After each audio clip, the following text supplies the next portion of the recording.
Hi guys, this is Zoheb just breaking in here before Colin and I cover Zodiac, David Fincher's amazing Zodiac. God damn, this movie was a blast to cover and we had an absolute great time doing it. I just sort of wanted to address a few things before I kick off the podcast. Firstly, I just wanted to thank all of our listeners. We've been having some great feedback. Everyone's amazing. They're doing such a great job. We've got some, I want to use the word constructive criticism because no one wants to be like, hey, everyone's calling us shit, but they're not. Seriously, it's been so good. Constructive criticism is such a great way for us to deliver the best podcast that we can. We've been taking all of the suggestions and everything in stride, and I've been trying to implement it as best I can. That being said, I am breaking in here on this episode in particular because we had some issues when we recorded this podcast. I don't want to say we, sorry, it's actually me. My track in particular sounds like I'm in some sort of wind tunnel. And that was just mainly due to an amateur problem. Not a problem, but an amateur thing, a mistake that I made. I had the microphone too far away from me and it just picked up every single thing. So it just took me a bit, like a week and a bit, to sort of edit the hell out of it. And it was just a shit thing. It was just such a shitty mistake. But look, Colin and I, we are amateur podcasters, but at the same time we do want to maintain some semblance of professionalism, and we do want to deliver the best kind of podcast that we can. So that's kind of why I just wanted to break in here and sort of apologize for that mess. But look, this was a great conversation. We had such a fun time doing this, and it was 3.5 hours long. And that's why we decided to release this podcast. But again, I do apologize for the error. It is a bit shitty, but look, we will try and improve in the future. As you can hear me now, I do sound a little bit better, and that's only because I've learned the discipline of podcasting since then. A little bit. I'm still shitty, but what can you do? Anyway, guys, thanks for listening to me ramble on. Here's Zodiac by David Fincher. And again, I hope you enjoy the podcast. Thanks, guys. Thanks for listening.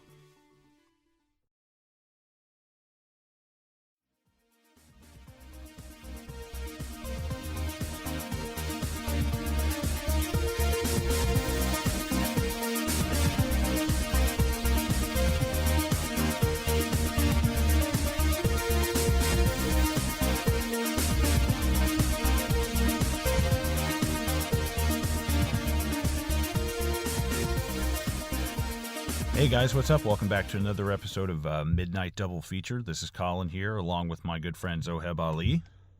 How you doing, guys? Thanks for tuning in. Thanks for checking us out. We've got a good episode tonight. Always good episodes, but one that I am positively ecstatic to do. This is one of my probably in my top 20 favorite movies. I absolutely love it. I'm really excited to be covering it, and I know Zoheb is too. And we just want to say thank you guys for tuning in. We've had a great response so far and great feedback, and just want to say thank you guys so much for that. We're still going to be releasing episodes every 2 weeks of the major films, and then we'll probably be coming in and doing a few solo episodes. Hopefully, maybe we can finally get an episode where you and I are both doing, like some kind of news episode, because I think that would be really great. But obviously, living half a world away kind of has its problems. Oh, yeah. But yeah, how are you doing tonight, Zoheb? You doing good? Or how? Good morning to you, sir. Yeah, it's a crisp Sunday morning right now. No, man, I'm good. I'm super excited to cover this movie, man. Seriously, this movie does not get enough love. Mm-hmm. It's okay. We'll get to it when we get to it. But goddamn, we've already pretty much blown our load for this, like our opening thoughts. So, yeah, man, I'm super stoked to talk about this. And yeah, man, I'm good. How are you? I'm good. It's kind of weird. It snowed here today, and it's 8:00 on a Saturday night for me. But it snowed. It's April 7th? I think that's the latest snowfall that's ever happened here. That's nuts. Damn. It's never happened before. I've never lived in a place that snowed. Oh my God! Like I couldn't. It just doesn't snow here. I mean, we've got the snowy mountains to our south, a couple hours drive, but no, it doesn't snow in Sydney. So Oh my God! I couldn't get out of my neighborhood like 2 years ago. Like going up, like it was a big hill going up. I couldn't get out. It was nuts. But yeah, okay. obviously, if we haven't stated, we're doing Zodiac, directed by David Fincher. Came out in 2007, starring Robert Downey Jr., Jake Gyllenhaal, our man Mark Ruffalo. I had a guy at work actually because he listened to the podcast. He was like, so it's got because last episode on the news we were talking about giving a guess at who it was, and he immediately was like, oh, it's Zodiac, isn't it? I was like, shut up, dude. Oh, nice. Nice. I haven't had anyone come up and like sort of guess it. I mean, of course, it's like, oh, have you listened to the podcast? Yeah, right. Like, I don't want to get up in their face, but yeah, man, I was like, oh, that clue, that's they're gonna know for sure. Like, Right. you gotta be dumb to not get this one. Yeah, right. Especially if you're a Marvel fan, like there's no way. Oh yeah.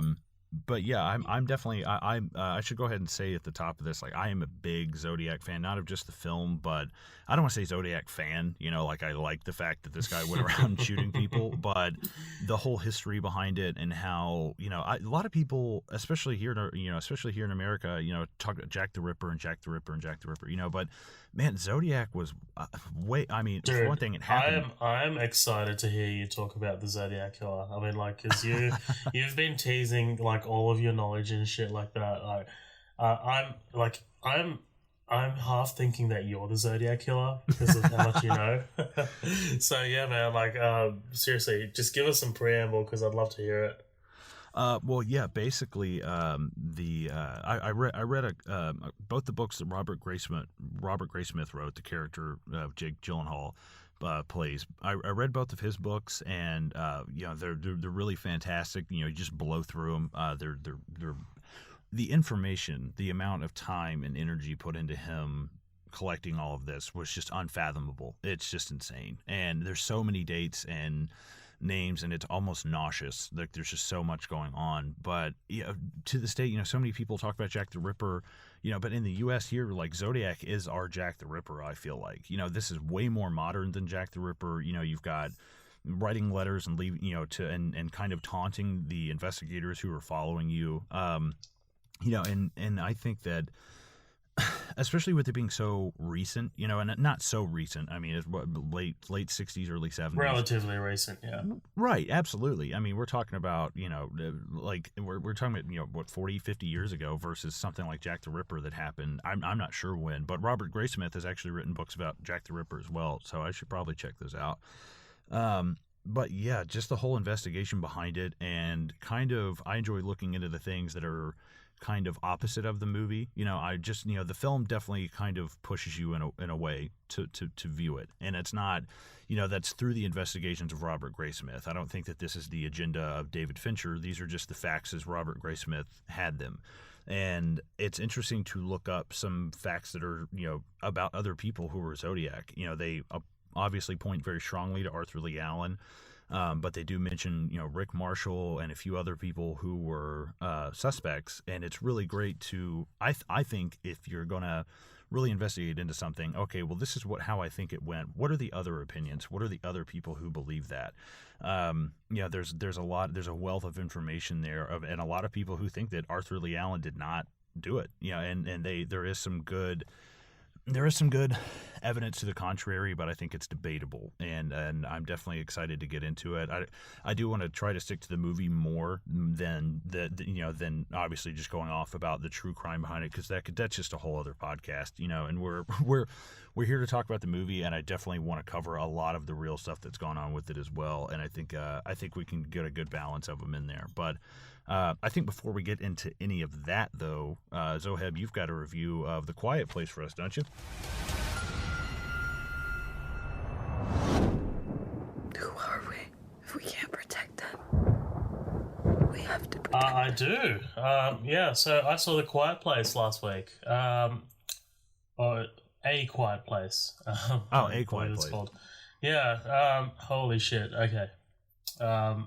just I've put a review somewhere else. I believe it was the LSG page, LSG media page.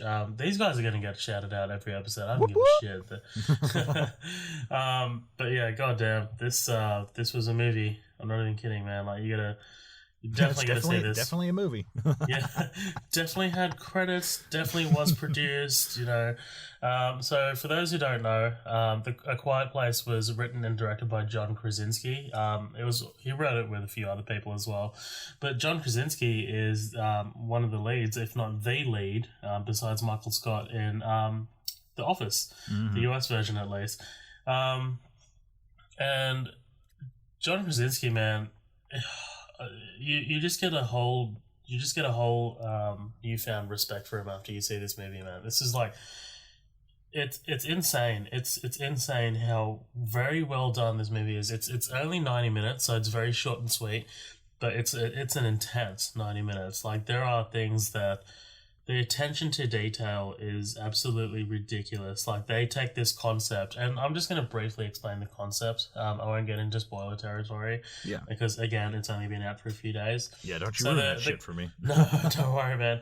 So the concept is, there's some sort of creature that's out in the wild, or creatures. I mean, I'm not going to go into that, but essentially there's a family, and the only way they can survive is by not making a sound, and that's super simple, man. Like, I mean, the movies have done this concept before. There's a movie called Don't Breathe, which did that really well. Have you seen Don't Breathe? I actually haven't. My nephew, who I work with, Dylan, he was telling me all about it. He said it was really great, but I haven't had a chance to watch it yet. Yeah, no, Don't Breathe is great. It's very well directed too. And there's another movie on Netflix called Hush. And that's a very straightforward thriller, which is very similar to this. But there's nothing that's done this concept on this level, right? And there's nothing that's done this concept as well as this has, because this takes all of its elements. It has fun with the elements, but it also, like, I thought that this was going to be like a gimmick. Like it was just going to be like this is kind of like a cool concept that'll draw the audience in, but no, they flesh the hell out of this concept. Yeah. Like there's every scene, there's like a thing that absolutely pushes that forward, that pulls you into it. It's immersive from the first frame, and seriously, even just under that concept, there's like a great story as well. Like. The storyline, it's very emotional. It's very hard hitting. And the two leads, man, John Krasinski and his real life wife, Emily Blunt. What a lucky man he is. Seriously. Yeah. Guy hit the jackpot. I mean, seriously, he got to fake marry Jenna Fisher in The Office, who I love. I mean, she's awesome. She's so amazing. I love her in Walk Hard. She's so funny in Walk Hard. The Dewey Cox story, yeah. Yeah, she's awesome in that. But like, yeah, dude, guy hit the jackpot with Emily Blunt. But yeah, man, it's a perfect thriller. Like I'm talking perfection. Also, if you're a fan of science fiction, it really goes deep into science fiction as well. It's very original, is what I'm trying to say. That being said, it takes its inspiration from a lot of things. Like I was watching an interview with John Krasinski, and he talks about how they took inspiration from things like, as I said, Don't Breathe. He didn't necessarily say this, but it looks like he took inspiration from a really well-known PlayStation 4 game, PlayStation 3 as well, called The Last of Us. Oh yeah. Yeah, have you played that? I am an Xbox man, and I have not, but I have heard so many things about it that if I bought a PlayStation, it would definitely be probably the first game Dude, I got. I bought a PlayStation specifically for that game, and it did not disappoint. It did not disappoint. But essentially, in The Last of Us, there are these creatures called the Clickers, and that's all I'll say about that. But that's not ominous. No. But yeah, man, Krasinski directs the hell out of this movie, and at the start, it was a bit tough to like kind of like shake the Jim Halpert of it all, right? But I mean, I've seen him in other things as well. He was in a Michael Bay flick called 13 Hours: The Secret Soldiers of Benghazi, and he was really good in that. And that's actually one of Michael Bay's best movies. Actually, I think I'd say. This is also produced by Bay, by his Platinum Dunes company, which doesn't do that many good movies. I mean, they did the Friday the 13th remake, Nightmare on Elm Street remake, Texas Chainsaw remake, and shit like that. So they don't really, they don't really put out perfection. But this is actually absolutely amazing, man. You got to check this out. I'm super excited to see what John Krasinski does next. I know that he's going to be playing Jack Ryan in a limited TV show coming up. So pretty stoked to see that. Yeah. But yeah, man, this was a great movie. I cannot recommend this higher. Awesome. Yeah, I really look forward to seeing it because I'm not really, as we kind of talked about earlier before the show started, we were discussing, like, I don't get out enough to watch movies. But when I saw that trailer, I was like, we're going to go see that fucking movie. Like we're going to go see that because that looks too good to pass up. You know, that's definitely something that I want to see in a theater. But yeah, I actually there's been kind of some talks. Do you follow this guy on Instagram? His name's Boss Logic. No. He basically does a lot of crossovers and takes actors and draws them as Marvel Comics characters, DC. He did one for the cast of Stranger Things and turned them all into the X-Men, and like Hopper was Sabretooth and Dustin was Beast. Badass. And yeah. Actually, I might have seen this actually, but I don't think I looked into the writer. Yeah, the artist. Yeah, his if you ever get the chance, I highly suggest anybody who's a fan of like crossovers or seeing, you know, their characters in any of their geeky nerdy fandoms, or but Boss Logic does some great stuff. But because there's been somebody, I guess, talked to John Krasinski about possibly playing Mr. Fantastic, and he said that he was like, I would love to play Mr. Fantastic. So, of course, Boss Logic heard that and has drawn and made up John Krasinski as Mr. Fantastic, and has taken Emily Blunt and made her Susan Storm. And I'm like, oh that's my god, badass, man. Yeah, so that's really cool. I think he might have also done The Thing and the Human Torch, but I'm not 100% sure. But while we're speaking about Marvel, I mean, John Krasinski was actually supposed to be Captain America. Did you know that? Oh wow, no, I did not know that. He was. I'm pretty sure he was cast at one point and everything. Oh my god, I don't know, man. I wouldn't mind seeing him. I wouldn't mind seeing that movie. You know, I'd not, no offense to Chris Evans or anything. You know, there's not. You know, I think that he would do a fantastic job. I'd really like to see at least an audition tape. You know, like something. Right. Yeah. But no, man. Seriously, A Quiet Place is so good. It's really tough to do facial acting only.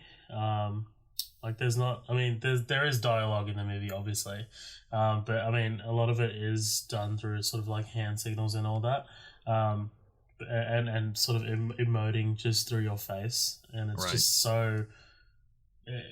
I absolutely take my hat off to them. I'm not wearing a hat right now, but if I was, goddamn. Yeah, that I can only imagine how difficult that would be to do that and not speak. Yeah, that's something I think I said earlier on in one of the other episodes. It's like what in God's name would drive you to never speak again and, you know, cease most of your communication like through your day-to-day life. Like I can only imagine what would force you to do that. But yeah, with that being said, you ready to jump into this bitch? What was that, Sam? I did not say anything. We heard a scream. That was my headache. You sound like you're in a great deal of pain. My head aches. I'm so sick.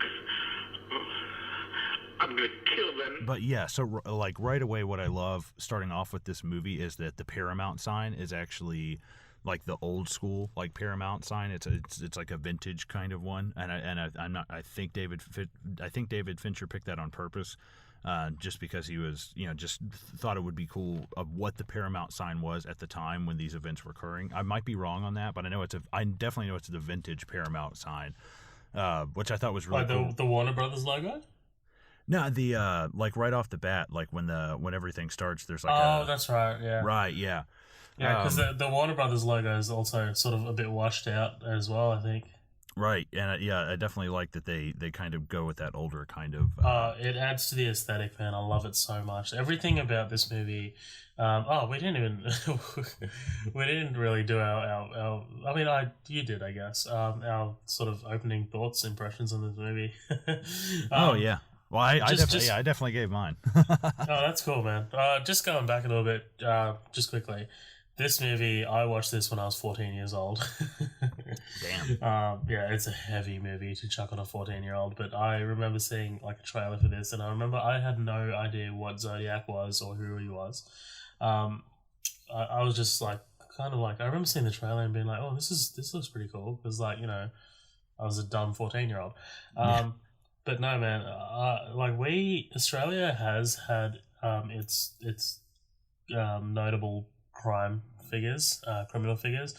There hasn't really been anyone like Zodiac. The closest I would say is Ivan Milat, who was a Croatian sort of murderer. He kind of killed backpackers, but I mean, again, they did catch him. So he was. Eventually, they found him.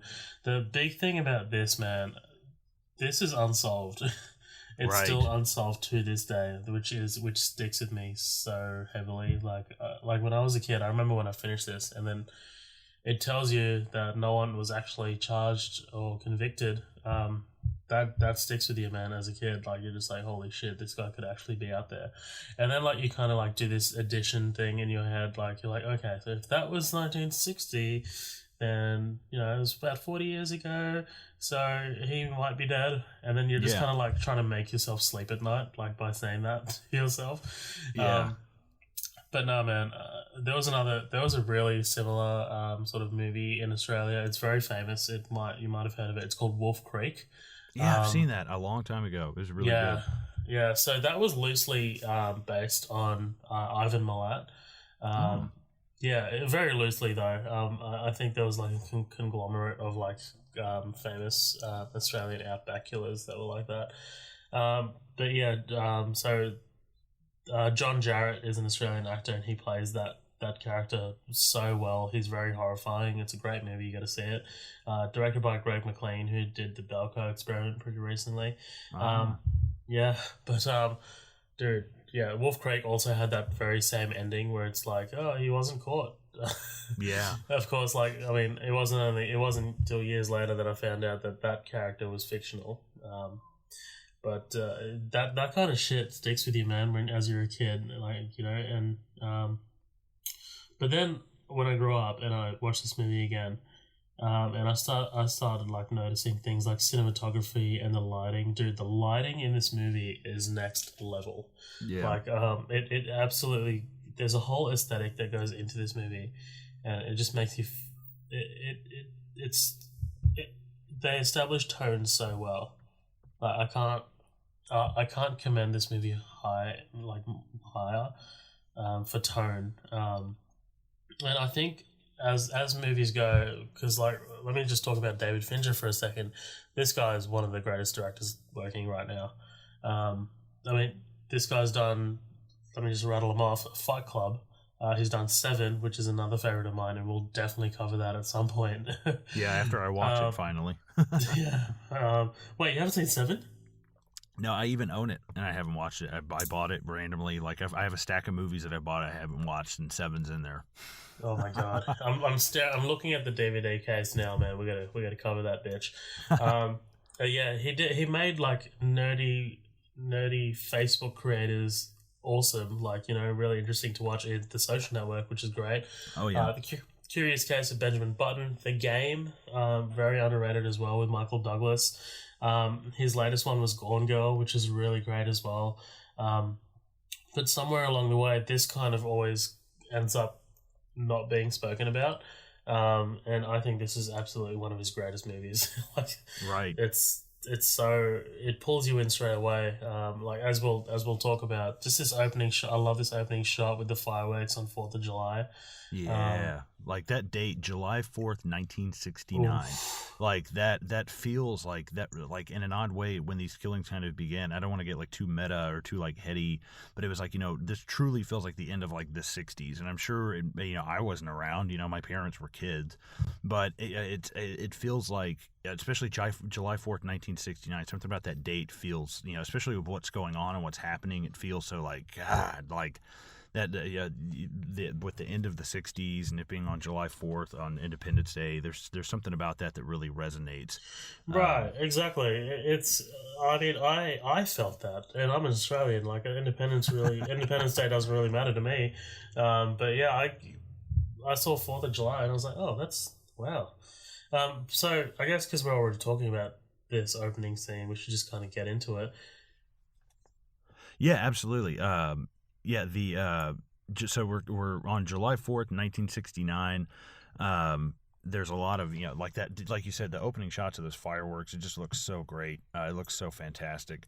And we are like, there's a couple of things kind of true crime wise that I'd like to cover a little bit. Apparently, and they don't mention this a lot in the film, but this is Darlene Farron. She's going to pick up Michael Mageau, and basically she was married. She had a small child, and I think she had like various kind of boyfriends, and she was seeing other people.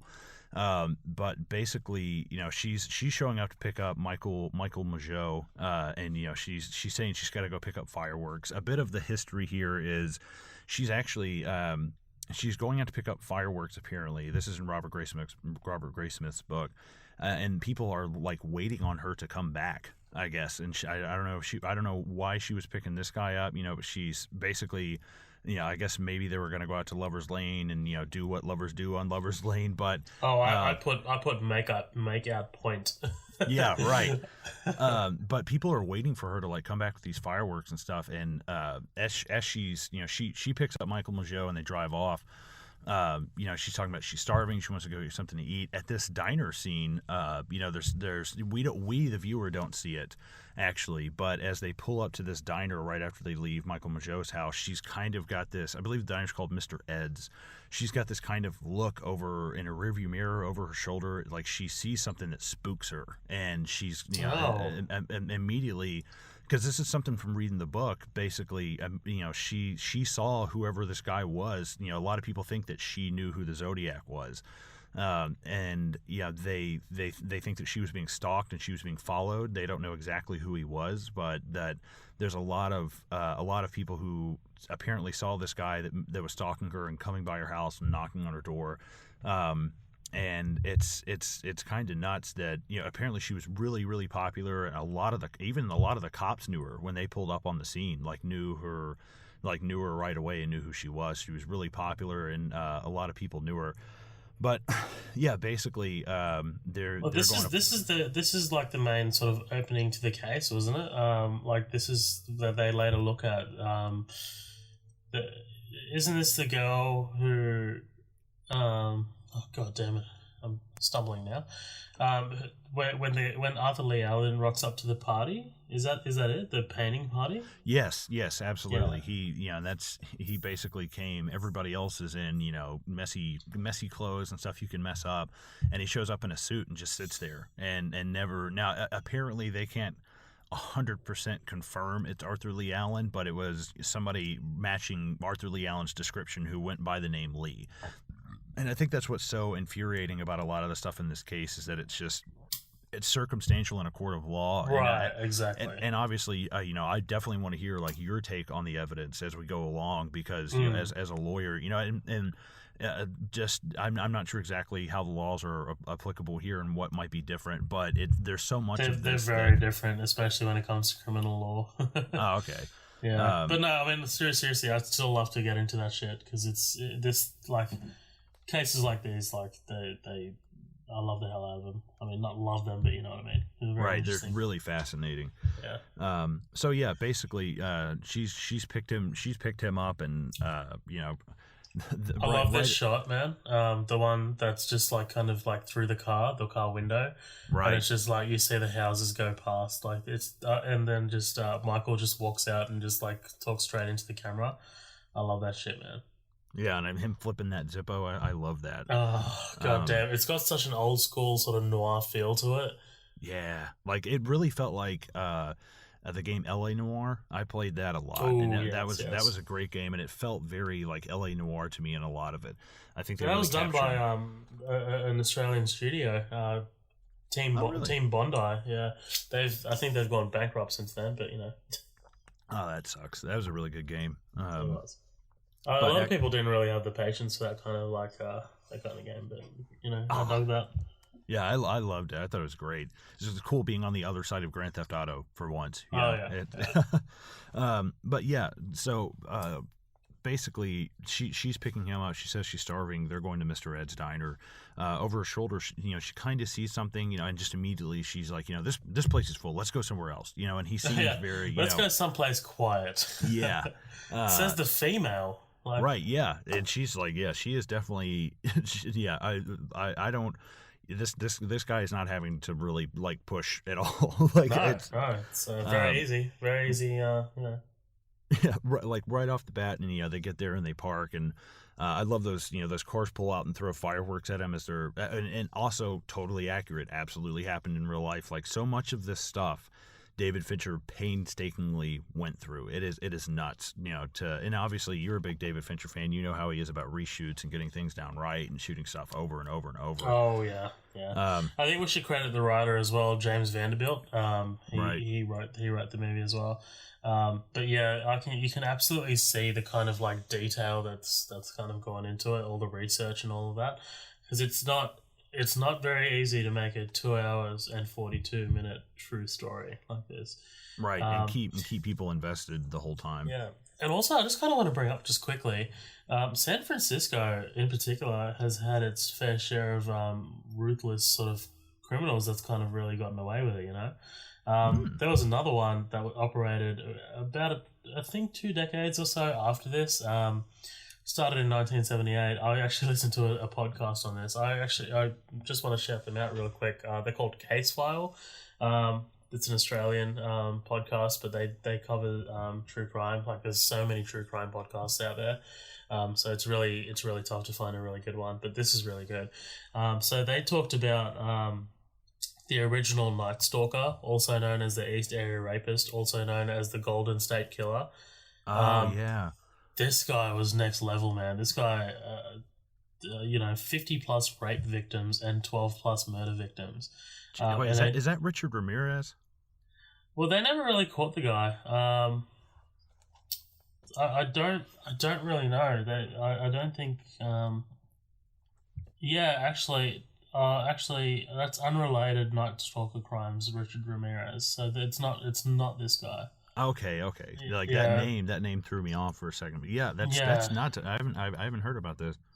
No, yeah. So this guy, I'm looking into Ramirez right now. It wasn't him. Okay. All they have is like 3 sketches from the FBI, and that's pretty much it. Like it's absolutely insane. He'd break into their houses and just kind of like, I'm not going to go into it because it's very brutal. Yeah. But yeah, I absolutely recommend listening to the Case File podcast and sort of going into that because it's very weird that San Francisco has like 2 very notable serial killers and they both got away with it. Right. Yeah. Absolutely. And it's nuts to think about that. And I think that's why it's so fascinating to me is not so much like I'm not really big on forensic files and like a lot of like cases where it's cut and dry where you just watch the murder and the trial of somebody and you know that they find this person and put them on trial. Like I personally don't like watching those so much because I feel like I'm just watching somebody's misery. I just don't like that. Right. If it's something unsolved, it's kind of interesting because it's a mystery, and it's almost like having something stuck in your teeth. It's like I've got to get this out. Like I've got to, eventually when you fall into it, and you see the people who are still affected by this, and I know Mike Mageau is still alive. This young man that we're kind of talking about first. I'm not sure about the other male victim. I think he was the only other survivor, and we'll get to that point. The one at the lake, yeah. Yeah, Brian, I think Hartnell is his name, at Lake Berryessa. But he, I'm not sure if he's actually still living. But there's only really 2 people who ever survived the attacks, and it's important that I think a lot of people fall down these holes like Robert Graysmith did, because it's not something that just gets swept under the rug. This is a big deal. This is somebody who has caught, like you said, it's like, I don't even want to get into it, like the severity of what these people have done and just ruining people's lives. And it's it's good to see that there's people out there like Robert Graysmith who are, like, no, let's put this to bed and let's figure out who did this. And without Robert Graysmith, who knows if they would have even gotten close as close to anybody as they did Arthur Lee Allen. Exactly. And it's just infuriating. And we'll go across this evidence as it goes on, but it is so infuriating. I like, I've always... Oh, no, go on. Sorry, I was moving on to the scene, but... Oh no, yeah, I was gonna say, where they go and they park at that, kind of like that quiet spot out on Lovers Lane, and there's people throw the fireworks and fuck off and die. Well, that's what I was gonna say. I've always laughed. Okay, look, I absolutely have respect for the victims and stuff like that, and I know that this is a true story, but I've always kind of like laughed at that. It's just so like, just out of nowhere, and like the girl's just kind of like staring at this guy, like, what the fuck are you about? Right? Yeah. She can't even help but laugh. Fuck off and die, and she kind of immediately is like, what was that? Yeah. It's so good, and they just have like a little laugh about it. Yeah, man. But then this black car just pulls up. Yeah, and she's like, I saw that car at Mr. Ed's. Right, yeah, and that's what I love is just seeing that car pull up, and that whole song, the Hurdy Gurdy Man song playing, now it's so creepy to me. I can't listen to that. I can't hear it without obviously thinking of this just brutal attack on these people. Man. But yeah, so the car kind of speeds off, but before that, what I love is Mike Mageau is like, do you want me to tell him to leave? She's like, no, stay in the car. Like, she knows who this guy is. Like, you don't want to fuck with this guy. Like, do not go out there.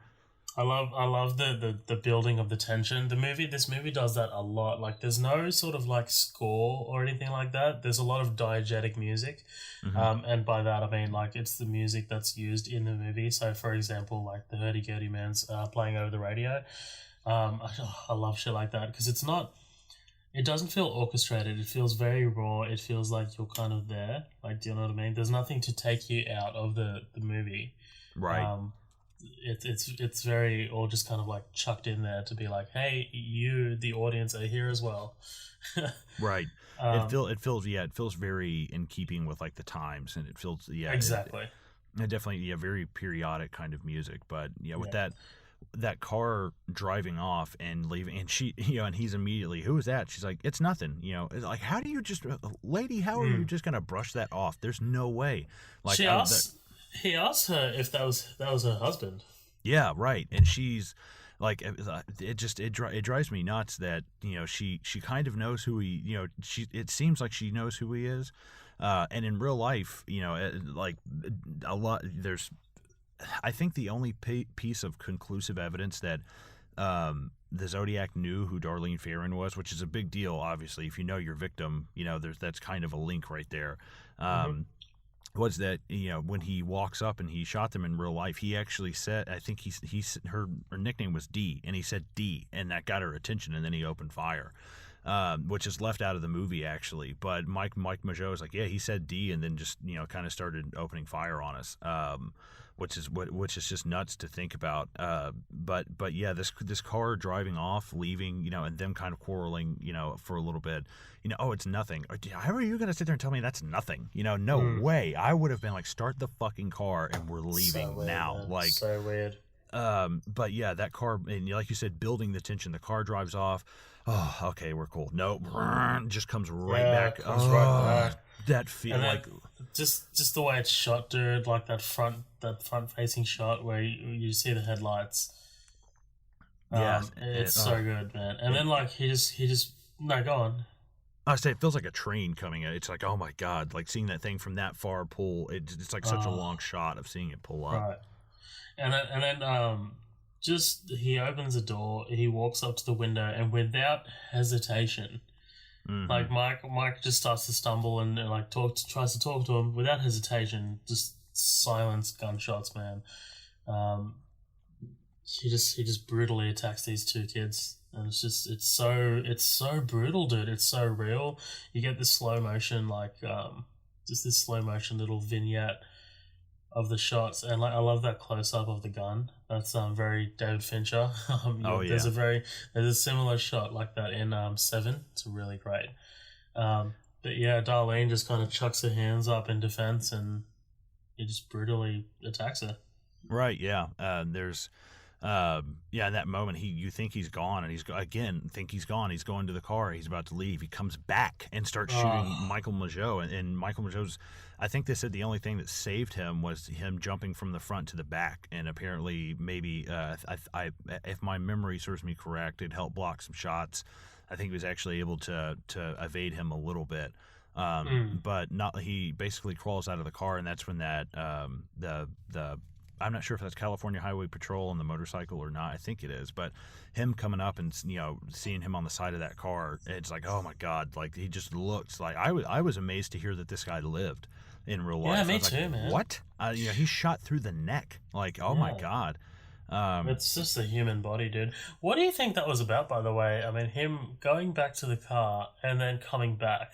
Like, I mean, he shoots them and, like, very brutally, and then he returns to his car, and then he's like, no, wait, and then he comes and does a double tap.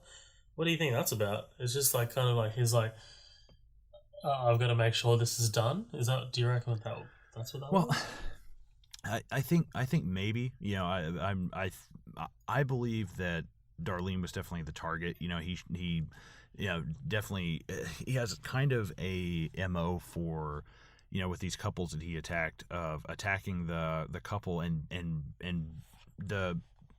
in the book, the book kind of made me sick at one point, because I don't do well with like stabbings and things like that, and like intestinal, like can't do it. Like that's kind of like a phobia thing of mine, and it's definitely a lot more brutal. But he would savagely attack the women, shooting or stabbing them numerous more times than like the men. So I find it kind of odd that he goes back and shoots Mike Mageau a few more times and still doesn't kill him. That's crazy. That's mind blowing. Unfortunately, Darlene Ferrin did die. She was pronounced DOA before she ever even got to the hospital. But yeah, it's nuts, especially with, as the cops pulling up, you've got the phone call of the Zodiac calling the authorities, and basically so creepy, man. Right, creepy. Calling Vallejo Police Department, and goodbye. It's oh my God, it is so creepy. And it's just juxtaposed with, her, she's barely alive in the front seat, and him hanging off the side of that thing, both looking like, they were just right on the brink of death. But in that phone conversation also, Zodiac, when he calls, he takes the, I don't want to say the credit, but he takes responsibility for basically killing those kids last year. Right, and that was a couple, I believe, named David Faraday and Betty Lou Jensen. Yeah. And he shot both of them, and just high schoolers, man. High schoolers I think they were either on their way back to prom or coming to prom, but just no reason, and people just thought this was just a random occurrence. Obviously this is California. There are plenty of people there who are plenty of people everywhere, but of course with such a large population, plenty of them who are disturbed. The higher the population, the higher the probability of somebody who's got some kind of problem, lashing out and doing something. But a lot of people thought it was just an isolated incident, and that was kind of one of the most infuriating things about Zodiac is the moving of, he attacked in Napa, he attacked in Vallejo, he attacked in San Francisco, he attacked in, like 3 or 4 different places, which is definitely caused a lot of red tape to be. And to add to that as well, man, there was like long stretches of time where this kind of goes on. You know, like I mean, this movie itself, you've got 4 weeks later, a month and a half later, 2 weeks later, 10 hours later, and then you've got like this 7.5 years later. Yeah, one of them. Yeah, you've got 1 year later, 4 years later, it 7.5 years later at the end. Like, it's insane, man. This. How do you keep track of someone like this? You know, it's unless you've got a Robert Graysmith who's absolutely committed more than the police to track someone like this down, then you've got no chance to catch someone like this. Right. Yeah. This definitely helped the dissolve of Robert Graysmith's marriage, and you definitely see why somebody would not want to put up with that, especially having a family and your family being in jeopardy, because Robert Graysmith did receive phone calls and did receive, I don't know if he ever actually received death threats, but I know that he definitely received phone calls, and so did the families of these victims who were murdered. Darlene Fair and her family members got phone calls of someone just heavy breathing on the other end of the line, and Robert Graysmith said that he actually had quite a few of those after it was basically publicized he was writing a book and shopping around. That's so crazy, dude. Yeah, absolutely. But speaking of Robert Graysmith, we're going to cut to this Port of San Francisco. Beautiful shot. I love this shot, man. This has to be CG, right? I mean, I don't know. So. I think so. I love. Oh, god damn it! It's so beautiful, and it's so Fincher. He loves these shots, these long sort of. I don't know. This movie does it probably better than any other of his movies. But yeah, there's something about this shot that I just love. It just comes in over the port, and it just keeps moving in and keeps moving in. It's so good, man. Yeah, it feels like you're flying over that bay. Yeah. It just feels so good. Yeah. So we meet Jakey boy. What do you think about Jake in general? I guess. Oh, I love Jake Gyllenhaal. I think I have not watched enough of his movies. Before we were going to do this one, we actually discussed another one of his. We discussed Nightcrawler, which I'm a big fan of, and I know you are too. Oh yeah. And that almost, I think we were like, dude, yeah, that's a good idea. But then you said Zodiac, and it was like, nope, this is happening. I was like, no, Zodiac is like, you have hit a button you don't even know. Like, I've got to talk about this, man. I've got to. My girlfriend Lindsay, she'll, and even her, she's gotten invested in this and thinking, no, it's definitely this guy, and blah blah blah, and we've had our own opinions and discussions about it, and it's just so interesting. And also some other. I read a book by a man named Earl Van Best Jr., and he claims that his father, Earl Van Best, was the Zodiac. And I read that book, and it wasn't very long; it just took a couple of days to read, but. There is some good evidence, but it's nothing like what they have against Arthur Leal. And it is interesting. It's called The Most Dangerous Game of All. It's by Earl Van Best Jr. A lot of people have come out and just made bullshit claims, to make money or to profit from this, which is fucking disgusting. To people who claim that, there's people who have come out and said that their father or an uncle or so-and-so was Zodiac. If it's something that you think and it's just wrong, that's one thing. But people who are doing it specifically to profit from it, it's like that's just the worst kind of person, I think, to just profit off of It's terrible, man. Yeah, it's these shit. people's misery. It's the lowest of the low. Like, you might as well be the serial killer at that point. Yeah, right. But yeah, like you said, we're introduced to Jake Gyllenhaal, and his little boy. I love that. He's like, all right, spit it out. I swallowed it. I didn't brush his teeth. He's like, why? It was minty. Yeah, like, don't do that. That's bad for you. Yeah.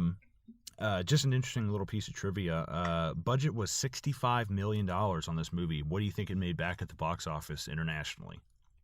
Oh boy, I didn't really see that. Usually I do look into that kind of stuff, but I didn't see it this time. Just take a whack. Take a guess. Are we going super high or super low?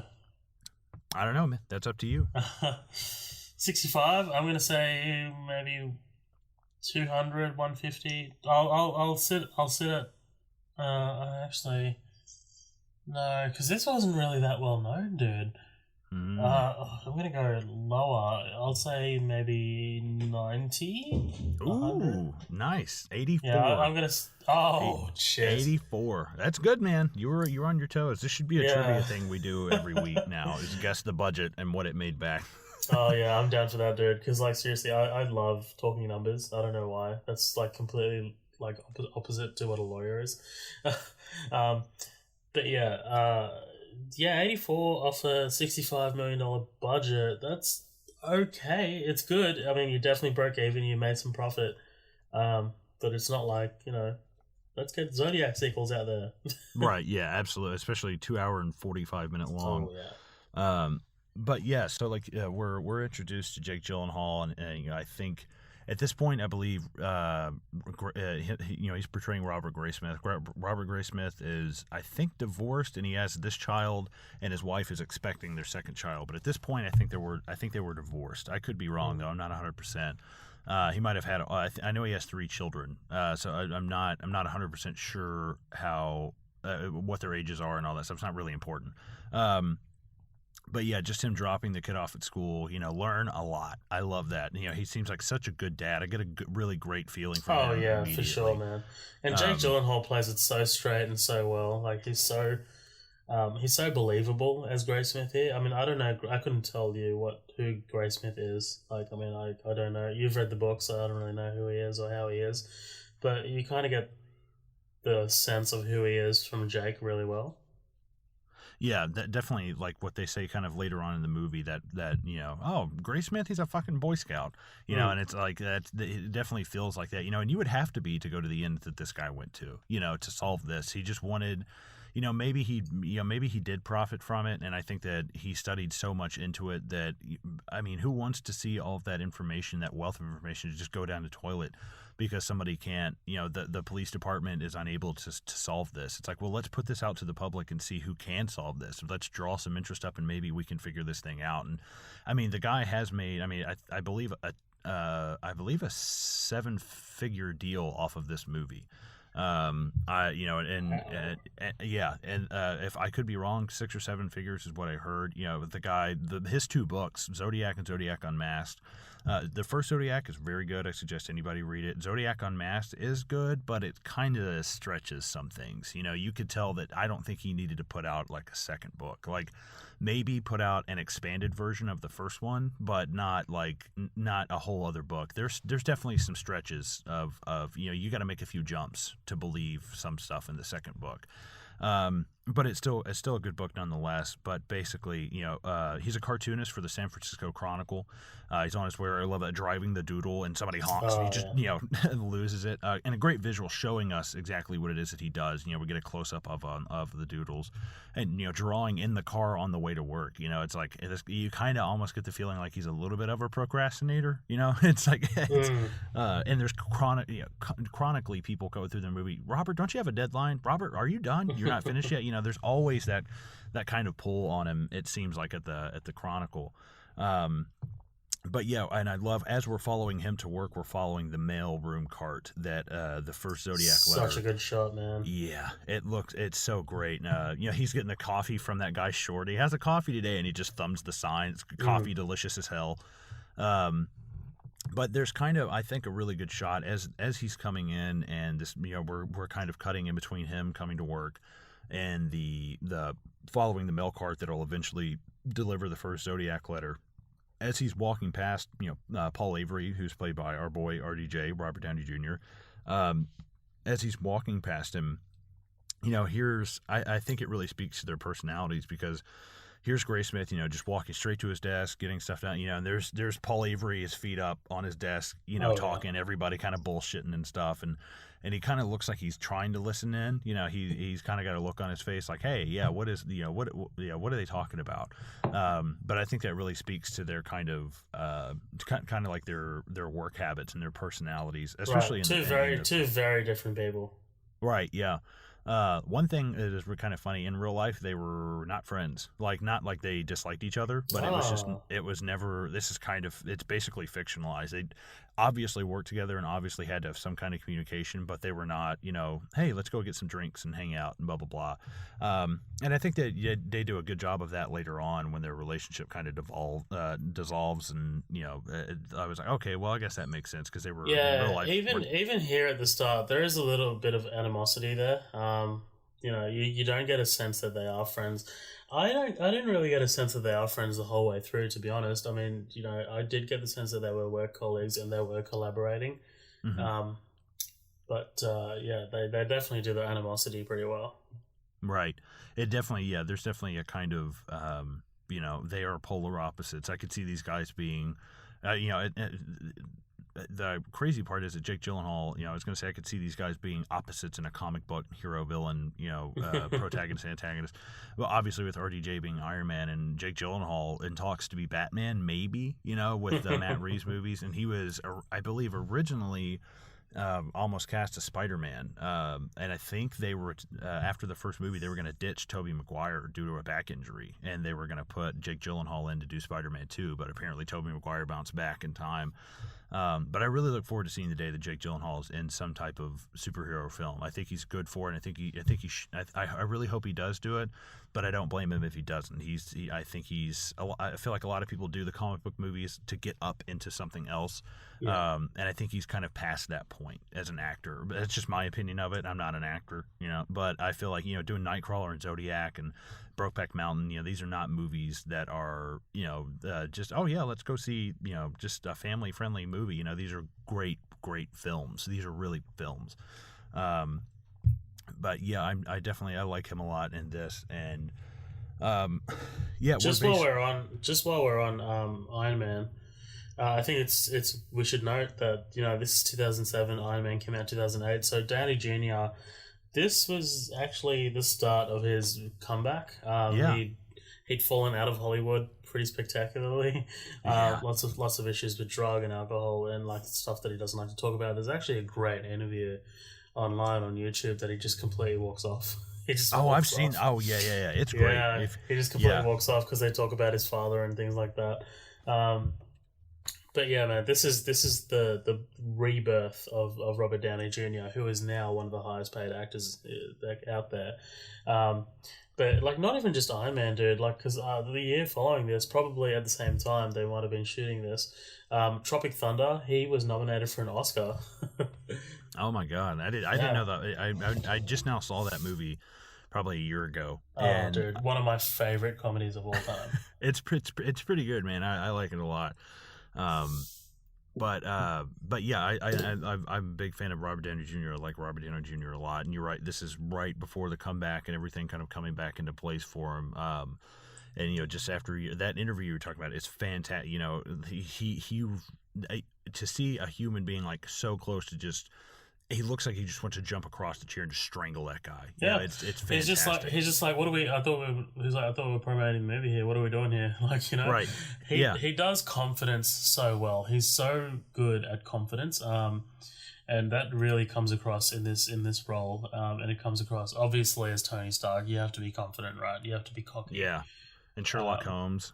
Oh, dude, seriously, Sherlock Holmes was 2 years after this. Like, it was his comeback is ridiculous. And they announced that they were doing Dr. Dolittle a couple months ago. I think it's an animated flick, and he's playing Dr. Dolittle, along with an insane cast, dude. Have you seen that cast? It's insane. Yeah, it's got like Craig Robinson and Aziz Ansari. Like, it's a lot. Yeah, it's definitely it's awesome. Yeah. But yeah, we're basically circling back. Circling back. We come to an editorial meeting at the San Francisco Chronicle. Basically, Paul Avery is, I believe, one of their lead reporters. They're just basically just sitting down for the day, outlining the paper. I believe this is kind of like the end of the day. The new edition is kind of off the floor in maybe an hour or so, I think. But as they're sitting there talking, we get the introduction of Robert Downey Jr. He's like, "What's on the crime?" He's like, "Oh, Janice left the fondue party before everyone got naked." What a crime! It's he's so, like you said, he does portray that almost like borderline arrogance so well but it's just charming. It charms the pants right off you. Right. It's just he's so great. And that's when I believe Carol Fisher, I believe that's her name. I could be wrong. I definitely know it's Carol. That's when she comes in with the letter to the editor. And a lot of these are exact photocopies of the actual Zodiac letters. The handwriting, everything is exactly. I mean, that is the Zodiac letter. You're looking at a copy of it. It's exactly how it looks. And in it, he's basically going on about, dear editor, this is the murder of the 2 teenagers last Christmas at Lake Herman on the 4th of July at the golf course in Vallejo. To prove it, I shall state some facts of which only the police and I know. And he goes through the type of ammo, how she was found, things that really only the killer could know. And goes on about the couple that he killed. The first couple that he mentions is Mike Michaud and Darlene Ferrin. And the second couple, I believe, is David Fincher and Betty Lou Jensen. But yeah, he's giving extremely detailed, 10 shots were fired. The girl was found with her back this way. And I love the publisher. The guy's just like, I can't finish reading this. And he hands it off to the editor. He's like, you read it, And you can see it having a volatile effect on him. And he's like, I can't read that.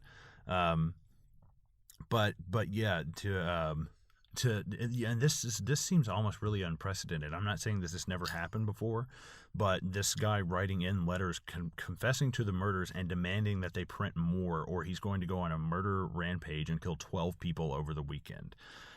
He's also sent them a cipher, kind of a coded message, and he says that he has stated his name within the cipher. That's found out to be false. He's never, he just obviously wouldn't give his name up. The serial killer kind of mind, it seems like, is prone to wanting to get caught, but at the same time, you can't just give yourself away like that. I guess he likes the thrill of the chase kind of thing, right? Like, he talks about how, literally, I quote, "I will cruise around all weekend killing lone people in the night." God damn, man, this guy. Right. And he signed it with the Zodiac symbol, which Downey thinks it looks like a gun sight. Yeah, like it. Just to think about this, like, it's like a wolf out on the hunt for people. Just driving around, and not like, oh, you're out in the woods. Oh, you're somewhere secluded. No, you're in the middle of fucking San Francisco. You're in one of the biggest cities in the well, I don't want to say in the world, but in the U.S. And you're being hunted like you're out in the middle of nowhere. Like, that's insane. But we immediately see Robert Graysmith kind of has an inclination to start writing, jotting this cipher down. And they're debating about whether to give, do we want to give this sick bastard a soapbox? It's like, this is where we could be setting a really bad precedent, trying to publish this person's letters and giving into their demands. Should we do this? Should we not do this? There's also a not only is there one letter sent to the San Francisco Chronicle, but there's also one sent to the Times Herald, and I can't remember the last name. This is probably going to happen a lot. I do know a lot of dates and names, but I mean, it gets to a point where there's a lot to take in, and it gets really hard to commit all of that to memory. But yeah, it's super, super interesting to see exactly how. He demands to have all of this printed on the front page, or he'll shoot all these people, and it's just absolutely astounding, even by today's standards, that they gave into that. Nowadays, hell no, nobody's going to do that, because you're just giving into this killer's demands and thinking that this is going to be something it's going to help cool things off and calm things down. It's newsworthy, yeah, but I don't think that you need to be giving this guy a soapbox. I don't think it's a good idea to kind of give them I fully understand what they're saying here about giving him a soapbox and sort of saying, hey, yeah, this is what I'm doing, because it might attract copycats. It might attract it'll create chaos. It's something, it's insane. It's putting a psycho on the front page. It's putting him like in the limelight. And pretty much essentially also telling him, hey, look, we're going to give you this. We'll bend to your will, we'll give in to your demands. Yeah, right. You're right. It sets a dangerous precedent. Yeah. But yeah, we cut to Paul Avery calling Sergeant Jack Mullinax, who's played by Elias Cotiez. He's head of a sergeant at the Vallejo Police Department, where the murders of David Fincher and Betty Lou Jensen happened. He's also Eli Cotiez. He was Casey Jones in Teenage Mutant Ninja Turtles. He's in Fallen with Denzel Washington. He's a good actor. He's a great actor. This movie's got a lot of really good talent behind it. So yeah, basically, yeah, they get Paul to confirm the murders that happened in Vallejo, and yeah, as he comes into the office, they're also talking. They're talking about the Times Herald. They've got it. They think they're going to run it. There's not really a whole lot of debate that happens in the. Like it seems like there might be debate for a minute on whether they should run it or not, but it seems right away that all three newspapers are planning on are planning on publishing it, and seeing exactly who is going to be able to crack this cipher and if this will help at all, which is again something maybe kind of dangerous, but who knows if it might have actually helped in the long run, if it did actually, because I believe it's a couple from it was like a math teacher, I think, a math teacher and her husband, or vice versa. I'm not 100% sure, but they basically wound up being the ones who cracked it. So I guess it did help putting it in the paper to some degree. But yeah, it's just super interesting because something like this is kind of unprecedented and hasn't ever really been done before. Somebody calling in and demanding that these murders be reported about, especially him being, it seems like Zodiac's really like a press junkie, and it's that definitely I think finds out to be true later on. But yeah, so basically, coming back around again, he confirms that the murders have happened. Sergeant Jack Mullinax's like, oh God, you guys got one too. Vallejo Police Department again confirms the murder. The Times Herald got a letter. I believe it's the San Francisco Examiner maybe that got the other letter. Yeah, the Examiner got the other letter. And basically, they're willing to publish it, but they're not going to go on front page like Zodiac has asked, or Zodiac has demanded, like he asked anything. But yeah, it's absolutely nuts to see them at the last minute replate their template for what they're going to publish that day and give in to this person's demands. Like, this is kind of crazy. And then you've got Robert Graysmith, this cartoonist, coming in, trying to, hey, can you, they're like, give us just a minute. We're trying to figure this out real quick. And basically the publisher says, we'll go on page 4. They call it a day. They all start leaving. And, Robert Downey Jr., hey, $20 for whoever cracks the psycho's name. Jake Gyllenhaal, he's not going to give his name. And he's totally, absolutely right. It kind of ends up being the thing that brings them together, after the letters go out and people start taking a look at it, and Robert Graysmith puts the cipher up at home on the little pin board, so you can look at it, and goes and he rents the Code Breakers book. This guy right off the bat was just super interested in this and super invested in wanting to see what it is. Apparently he was just a big fan of puzzles and riddles. Yeah, right, exactly. It was just one of those naturally sort of obsessed people, who just wants to solve something. I do like this shot of like him walking past the bar, Morty's bar, mm-hmm. and all of the guys are in there. It's just like a small thing to kind of add to who Robert Graysmith was. He was a bit of a loner. He kind of kept to himself. Right, yeah. It definitely seems like he was not the let's go out and have, a few drinks after work kind of guy. This is a guy with, is divorced with 3 kids. So I guess you really don't have maybe a lot of time for stuff like that. But yeah, we cut to there's a few institutes that actually end up are given the cipher. I believe the FBI, CIA, and NSA. Right. Thank you. And the irony in them showing, all these men sitting around tables smoking cigarettes and, drinking their coffee with their white shirts on and black ties. And yeah, we're going to crack this thing. And it just cuts to this couple, sitting there. It literally, it's like CIA, headquarters in Washington, and it cuts to 12 hours later, Salinas, California, the breakfast nook of Donald and Betty Harden. And these two people are really the ones who wound up cracking the Zodiac, the first cipher. And then that's just absolutely nuts to see. Right away you've got public involvement helping this thing. Which definitely seems to be a running theme. When the police goes a long way. Yeah, the police were just scratching their heads, like, we got to have some help with this thing. So yeah, the couple ends up cracking the code, and that's where we get our first interactions between Robert Downey Jr. and Jake Gyllenhaal. He's immediately like, he wouldn't. You're right, he didn't give his name away, and he gives him the kind of, I guess, the deciphered code, if you want to say.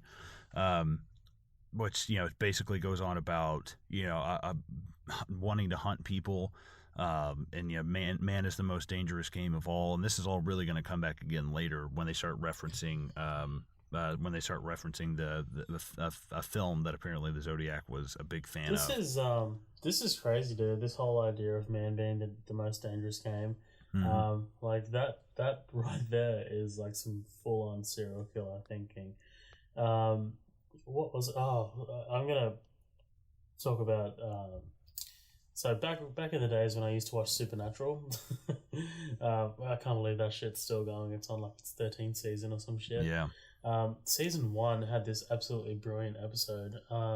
It was titled The Benders, and essentially the whole episode you're thinking it's kind of like this X-Files vibe. Like you're thinking, okay, I wonder what this supernatural thing is that's hunting them. And it's actually humans. Like it's just straight humans who literally capture the two brothers and like let them sort of fend for themselves, and then they go hunting for them, which plays into the whole man is the most dangerous game. Right. Yeah. That's absolutely terrifying just to think of, just hunting down. Yeah. Just hunting down human beings for fun. Yeah. And I believe there was that kind of sentiment was in The Silence of the Lambs as well, right? There was one point where they talk about man being the most dangerous game. Yeah, I think so. It's been a while since I've seen it. I haven't seen it like recently, but yeah, I definitely trust your memory because I haven't seen it. I haven't seen it recently enough to tell you. But I love, they give Robert Graysmith the cracked code, and there's all these jumble of letters on the bottom of it. Yeah, just this random, Paul Avery says it might be an anagram. And he's just kind of looking at this jumble of letters and immediately starts writing out words that they could possibly be. Just immediately looking over and writing out names, writing out, anything he think that can possibly make any sense. Because I've always thought this was kind of odd that they cracked the code, but there was this random jumble of letters afterwards. And I was like, that is kind of weird. It could just be like leftovers. Right. It could just be filler, because they was just, had to write a complete code. But I don't think there's really any debate that this was definitely the right code, because the way that things would pop up, it was just way too, just again, you start with the double L's and you kind of just work your way from there, as they say later on. It's kind of interesting. They explain it really well. It's very logical. Right. Yeah, exactly how they crack it. But yeah, so they're called in for an editorial. There's another letter, more of the same. They find out that he taped a flashlight to the gun, and that's how he shot his victims in the dark. And this is actually the first time that he gives his name. Dear editor, this is the Zodiac speaking. And it's like, oh my God, that is infamous. This is the Zodiac speaking. It's just in so many things related to the Zodiac. And so iconic now. Right. But yeah, after that, we cut to, I believe her name was Celia Shepard and Brian Hartnell. This is the Lake Berryessa attack. This might be the most iconic sort of sequence, I think, in this whole movie. Yeah. It's very, I can't describe to you how effective this whole sequence is. No, yeah, dude, it bothers me. It's kind of a part that it's so disturbing. I have watched this movie several times, and I've definitely more or less tried to skip this part. Like I've seen it enough, and I was in the middle of a Barnes and Noble here. It's like this Barnes and Noble in Australia. No, but I've heard of it. I mean, I've been to the States a couple times. Okay, awesome. Yeah, it's one of my favorite stores. I love it. But for those that don't know, it's a bookstore. yeah, right, exactly. Yeah, it's a bookstore, and they've got movies, all types of stuff there. And they've got their coffee shop. So I went and got a cup of coffee, and I'm on my lunch break, and I started reading this first Zodiac book. And right about this part, I got like sick. Like I had to get up and go outside and like get some air because I can't. Just the detailed descriptions of how he attacked these people. I was like, whew, man, it was just I can handle a lot of things, but I just can't handle the detailed description of two people being stabbed. It's like, God, no. I got like lightheaded and had to walk around and get out of there. It got me. Exactly. And the film will do that to you as well. Basically this young couple sitting up there on the bank of this Lake Berryessa, and out of nowhere, here comes this man head to toe in black, and he's got the Zodiac symbol on his chest and a gun pointed at him. And it kind of catches him off guard. She's trying to warn him. She's like, "Hey, there's someone else here." Well, it is a public place. She's like, "He's behind. He's behind a tree." Well, he's taking the leak. And it's very unsettling the way it's shot. I mean, like this is the way this movie goes about this. It could have been done another way. It could have been done sort of very generically, but the fact that we get like again no music, it's very quiet. All you can hear is like the birds and the whole nature, and then they're just like talking, and the sound of the rustling trees and the wind, and then she just kind of looks over. She just says, "Somebody else is here." Yeah. And he's like, "It is public park," and then it just kind of like cuts to this random like tree, this random couple of trees just over this like little hill, and it's such a weird shot. It's just something weird about it. It's very unsettling. It's very unconventional, and all of that just kind of adds to this whole atmosphere of like something's as beautiful as this place is, it's juxtaposed by something not being right here. Right. Yeah. Absolutely. When you've got something like, I think that works really effective with sound as well. When you've got a song like Stuck in the Middle with You and Reservoir Dogs, or like the whole, Tiptoe Through the Tulips with Insidious. Like you've got stuff that it really sticks in your craw because you've got this like juxtaposition to something so beautiful going on. And it's two very different things. Yeah. Right. Especially with Unforgettable by Nat King Cole and Watchmen. I think, that is a really, really fantastic scene. But yeah, basically Zodiac runs up on him and demands their car keys, the wallet, and this guy's kind of trying to help him out, and he's like, "Yeah, I'm a sociology major. I could write you a check. Like, do you need someone to talk to?" Like, it seems like he's really kind of trying to help him out. But this guy, Brian Hartnell, says some things that just leave me scratching my head. Right away, and the Zodiac is talking about how, he escaped from a prison in Montana and shot a guard, and he's not afraid to kill again. And, Brian Hartnell's kind of, like, "Oh, what was the name of that prison in Montana?" I'm not sure if he's just trying to keep him talking, but the whole point of, after he hog ties both of them, and he's like, "Hey, just in case anybody asks, is that thing even loaded?" I was like, why the fuck would you ask him that, dude? Like, "Oh yeah, let me show you." Bang. It's like, that's the best way to show somebody if a gun's loaded. Yeah. It's like, oh my God, like, why would you sit there and ask that? Why would you sit there and ask that of the person who just hogtied you and this woman that you're with and has you both at gunpoint? Like, I don't know. That's always baffled me, and that really happened. He actually, a lot of that stuff is exactly 100% what he said. I guess when it comes to true stories, there are always like these like weird things like, "Oh, why would you do that?" But then you're like, "Oh, it's weird because it's true." Right. Yeah. People are weird in situations like this. People act strangely sometimes, and it's something that really only happens in true stories, dude. Like, I mean, it's like, why would you do that kind of thing? Right. Yeah. And again, like right after he hogties them, we have this brutal. He stabs Brian, 4 or 5, 6 times in the back, but definitely and just take my word for it. If you want to read about it, go ahead if you got the stomach for it. But it was definitely Zodiac's MO to attack the women more and kind of almost forget about the guys. It's kind of shocking almost. But I got a question for you. Yo. So the way that he's presented here and the way that Arthur Lee Allen is presented later, do you think this is Arthur Lee Allen? Like, just going off the movie. I don't know. I can't. because honestly, I think that the phenomenon behind this was so big that, I've kind of, flopped around with the idea before that, the person who murdered, these two couples might just be a completely different person. And, I saw the Zodiac thing in the paper, so I made a Zodiac costume and started copycatting him. Like, it's impossible to tell that. Now, at the same time, Arthur Lee Allen has been to Lake Berryessa and has been skin diving there before and knew about the place. Right. But exactly. That's what I'm saying. Like, there's a lot of things that's really. I mean, like, just going off this movie, I'm gonna show my cards right now and say that I do think it was Arthur Lee Allen. But again, I'm just going off this movie. I don't have any other research or anything like that because I'm a shit podcaster. Well, no, yeah. Your Jurassic Park is my Zodiac.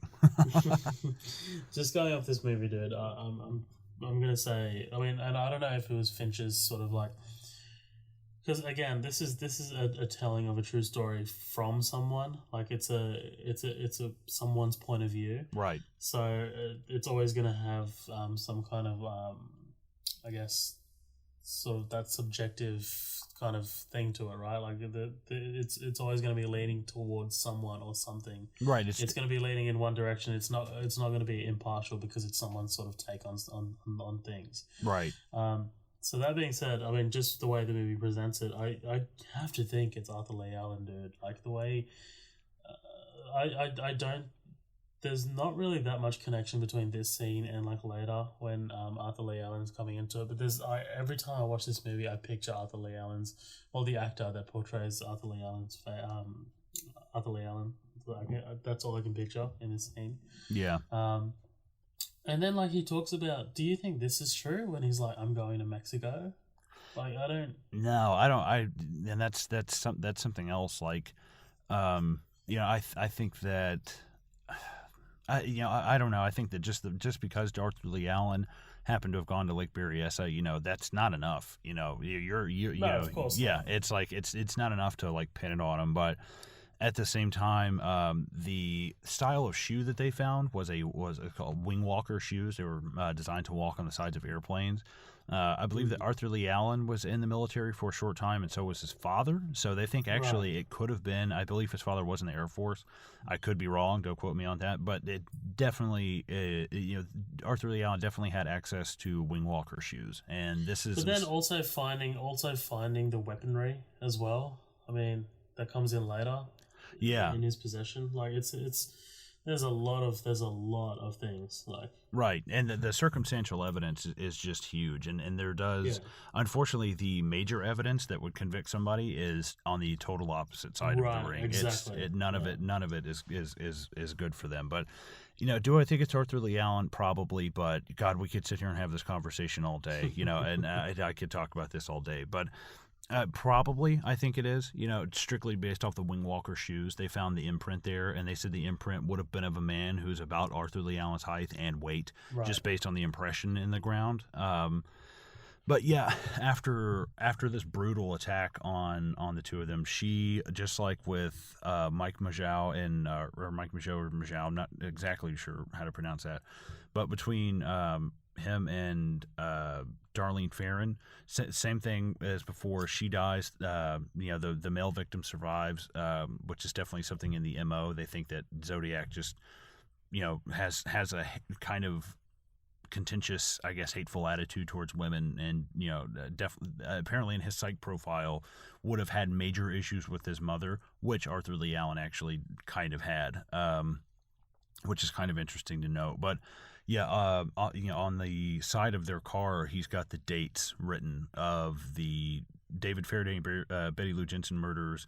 the Darlene Ferrin, Mike Majau murders, and then the murders of this one written on the side of the car. Which is just like, God, that's got to be, as a cop walking up and seeing that, just so aggravating. Like, fuck you. Like, dude, you like, oh my God. Like, and this shot's so cool. I love this shot of the car, of the camera just panning down to the car. Right. The car door. Yeah, and that truck kind of stopping in the road, and yep, I guess that's the first person to find them. But yeah, we cut to Robert Graysmith and Paul Avery. Oh wait, you forgot to mention the phone call. Oh, I'm sorry. I totally Yeah. I totally spaced. No, I, we get a shot of the male victim, and he's just kind of like wrapped in a blanket, and over the sound you get the phone call, just pretty much confessing. Right, yeah. Again, taunting investigators and police, and trying to, I don't know. You always feel like Zodiac was trying to make himself to be more than he really was. Like, this is a little. I feel like it's a little man who wanted to be a big man for just one day. That's what it feels like, and it feels like this just had to have the notoriety for this.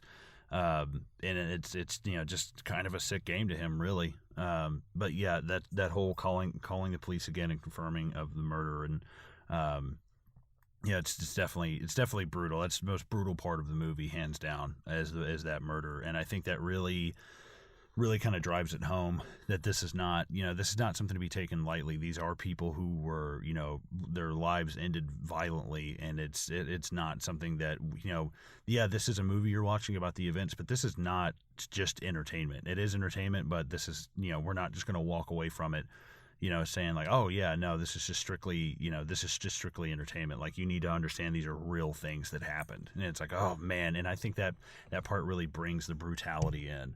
And it kind of reminds you, oh yeah, this is not as entertaining as I remember. Like, this is something awful that happened to people. Because I feel like that with some true crime, that we get desensitized to it, and we forget that these are real people that this happened to, and it becomes almost more like pseudo entertainment. It's like, oh god, like I can't watch Forensic Files and stuff like that. I feel like I'm just watching other people's misery is like entertainment. If it's unsolved or something, like Unsolved Mysteries, I'll watch the shit out of that show. It's like just because it's unsolved, like, dude, what happened? I want to know. That's interesting. Yeah. I don't know. There's something about it. It just makes me, I did watch them for a long time, and then I was like, man, these are A, they're depressing as shit, and then B, I don't like, I don't know, I'm not helping these people at all. I don't feel very good about watching, just their lives get ruined. I'm like, I don't really want to watch that. Yeah, they're not my idea of a good time, for sure. Right. But yeah, so we cut to what I was saying before. Paul Avery sitting there with Robert Graysmith. They're just kind of talking about the Robert Graysmith is actually drawing the composite of Zodiac, which is what, I mean, pretty much everybody would have based his appearance on at Lake Berryessa, because it's not like there's any known photographs. This is all based off of Robert Graysmith's drawings, which are based off of the first-hand account of Brian Hartnell. But yeah, I love as he's sitting there and he's drawing that composite, or drawing basically what Brian Hartnell described. And Robert Downey Jr. is kind of sitting there talking, and you just see the hand of Jake Gyllenhaal, kind of sketching away and doing his drawing.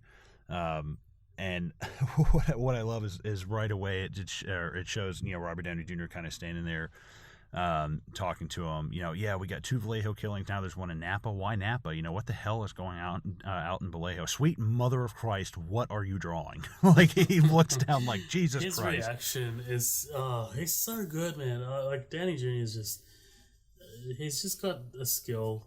He's so good naturally. Yes.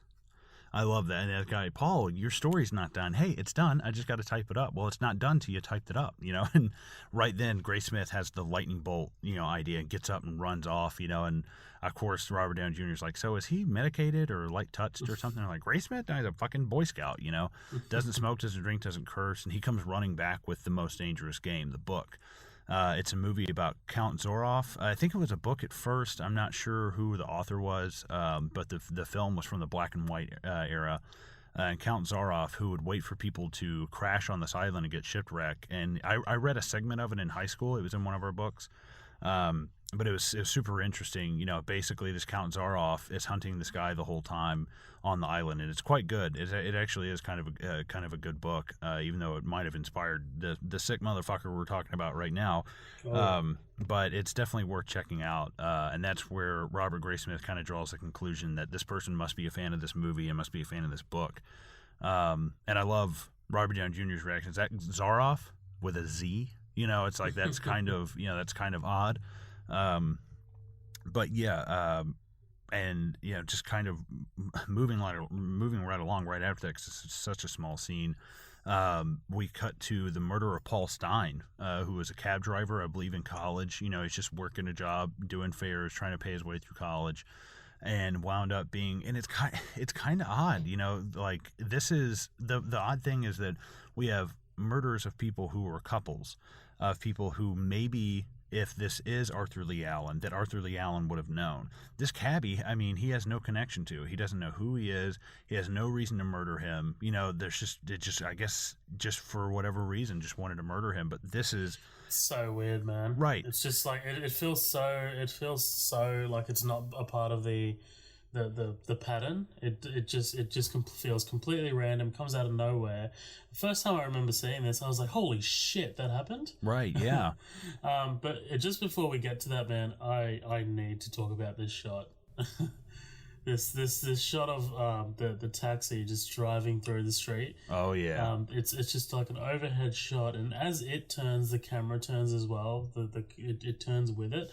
And it's so perfect and clinical, and I have no idea how he did this, to be honest. Like, this looks like... This is, obviously, it's not a drone. It can't be a drone. It's way too perfect. It looks like it might actually be a miniature, like they built like a miniature sort of like taxi, and just kind of somehow on rails had like a camera that kind of moved through it. Don't quote me on this because I have no idea that this is true. But it looks, this absolutely is my favorite shot in the movie. I just love the way the lights just reflect off the street and the way the camera just turns with the taxi. It's just absolutely perfect, man. Yeah, the street shots are fantastic. My favorite one is actually coming up with the murder of Paul Stein, like when it's Mark Ruffalo just kind of looking out into the street, and there's this beautiful shot of downtown San Francisco. But yeah, this murder just makes no sense, and it is definitely a Zodiac murder. He sent these clippings of Paul Stein's shirt to a few people, so this is definitely a Zodiac murder. There's no doubt about it. And this is kind of how also we get our intro to Mark Ruffalo's character with the murder the Hulk. The Hulk, with the murder of Paul Stein.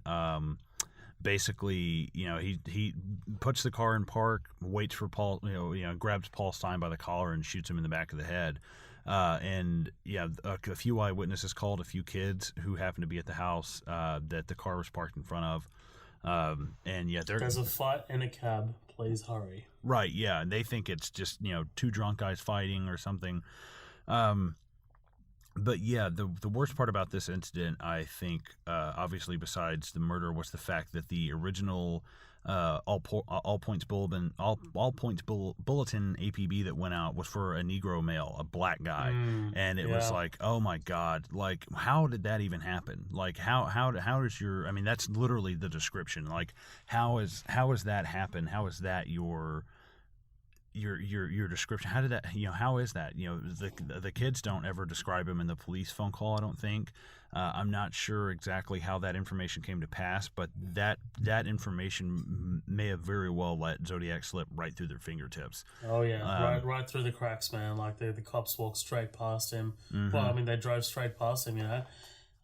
It's just one of those things, man. Like it's one of those real life things that happens, and it's just. I have no idea, but hey, it was the 60s, so let's blame the black guy. Yeah, right, exactly. That's what it feels like. That's definitely what it feels like. And those cops in real life, like you were talking about, those police officers drove right past him. I believe they actually stopped him and were like, "Hey, did you see a Negro male going this direction?" Yeah, and he was like, "Yeah, they went that way," and just drove off. And I was like, "Oh my God, like that's just insane." That he walked right past you. But yeah, we're also introduced. Not only were we introduced to Mark Ruffalo, who's playing Inspector Dave Toschi. We're also introduced to his partner named Bill Armstrong, who is played by, I believe, Anthony Edwards. I could be saying that wrong. I think it's Anthony Edward. I can't read my own handwriting. But yeah, and this guy's fan. I mean, I love Mark Ruffalo as Dave Toschi, but Armstrong is fantastic. He's one of my favorite parts of the movie, honestly. I love his portrayal of him and his attitude. It's just great. But yeah, they pull up on the scene. We've got the whole thing with, the whole, hey, you got my animal crackers, blah, blah, blah. That whole thing. And it's great right off the bat. We see these guys kind of having a great rapport with each other, even though waking you up. They've got great chemistry, man. They seriously, when they get to the crime scene, it's your birthday, I'll take the body. Yeah, right. And speaking of painstaking detail, there is a dent in the driver's side door of Paul Stein's cab in real life and in the film. It's like, good God, like a painstaking detail that didn't even matter. And it's like just good God. A little bit of trivia for you real quick. Do you know who they almost actually got to play Robert Downey Jr.'s part, Paul Avery? No. They looked at Brad Pitt and Daniel Craig. Ooh. Yeah, wow. Which I'm not gonna lie, I think they would have done a phenomenal job, but nobody's RDJ. I'm sorry. Yeah, exactly. Nobody. Seriously, when RDJ's contract is up for Marvel, I have no idea what they're gonna do. Like, they're not gonna replace him. I don't think they're just gonna go and start a new one, because you can't have another Tony Stark. You can't have another. I don't see anyone else playing Paul Avery, even though I don't know Paul Avery from anyone. Like, it's just right, but it builds such a strong mental image, that you can't. Exactly. Yeah, you can't break that. Another interesting piece of trivia: George Lucas was actually in college at the time in California when the Zodiac murders were happening, and he kind of said he felt bad for Dave Toschi, said that he thought that he got an unfair kind of rap for handling for the murders, and he named I don't think they pronounce it Toschi in Star Wars. I think it's Toschi Station, but he named Toschi Station after Dave Toschi. Holy shit! Really? I didn't know that. That's crazy. Yeah, thank you, IMDb trivia. I gotta go to Toschi Station to get some power converters. Right? Yeah, he said he just felt. Dude, oh, go ahead. We also just confirmed something. I'm pretty sure we just confirmed that George Lucas is the Zodiac killer. Yeah. What I was really thinking when I was the Zodiac. I am the Zodiac killer. I'll ride around and I'll shoot lone couples in the night, and I'll make some prequel films about it. Kill those kids as they come tumbling out of the bus. I like how apparently George Lucas's voice is synonymous with Kermit the Frog. Like him, hey, so I wrote some letters to the San Francisco Chronicle. Yeah, it's like, oh my God, dude, Matthew from the LSG, the Science Film Fiction podcast, does that so well. Yeah, it's fantastic. All their impressions are great over there. But yeah, so like you said, hey, it's your birthday. I'll take you pick. I'll take the body. And we've got Mark Ruffalo kind of just running the play-by-play with Anthony Edwards right here, just kind of going over the body. We find some shell casings. And a lot of that how Paul Stein is hanging out of the cab is exactly how he was found in real life. So much of the stuff was just painstakingly accurate. So yeah, we wind up finding we find the shell casing in the ground. They correct.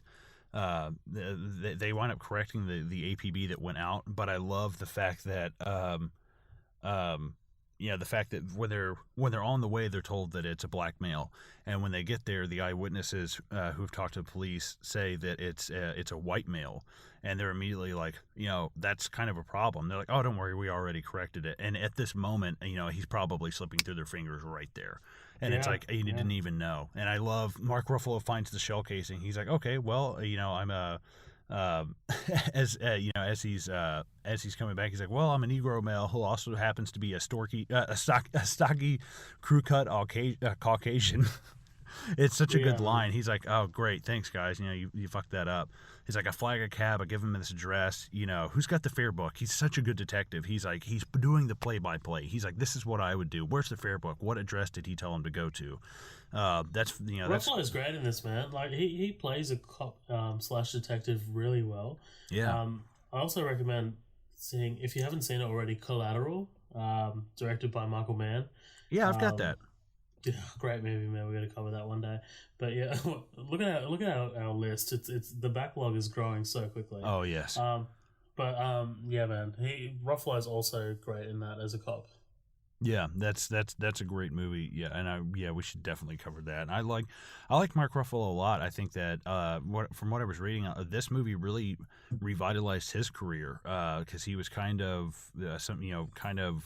not necessarily making bad projects, but just wasn't really just bursting out. Romantic comedies was his thing, I'm pretty sure, right? Yeah, like 13 going on 30. Matthew McConaughey. Yeah, it's like, oh god, I hate rom-coms. That's just not my kind of thing. No, I can't deal with that shit. Yeah, but yeah, so they kind of just go over, their dialogue is just so quick in this movie. That's also because David Fincher asked them to speak faster. He's like, this is going to be a long movie. He's like, if you guys talk faster, it's going to seem like more real, natural conversation, and the movie's going to go by faster. Which is really interesting because they had a hard time selling this as what they call like a quote-unquote talkie picture.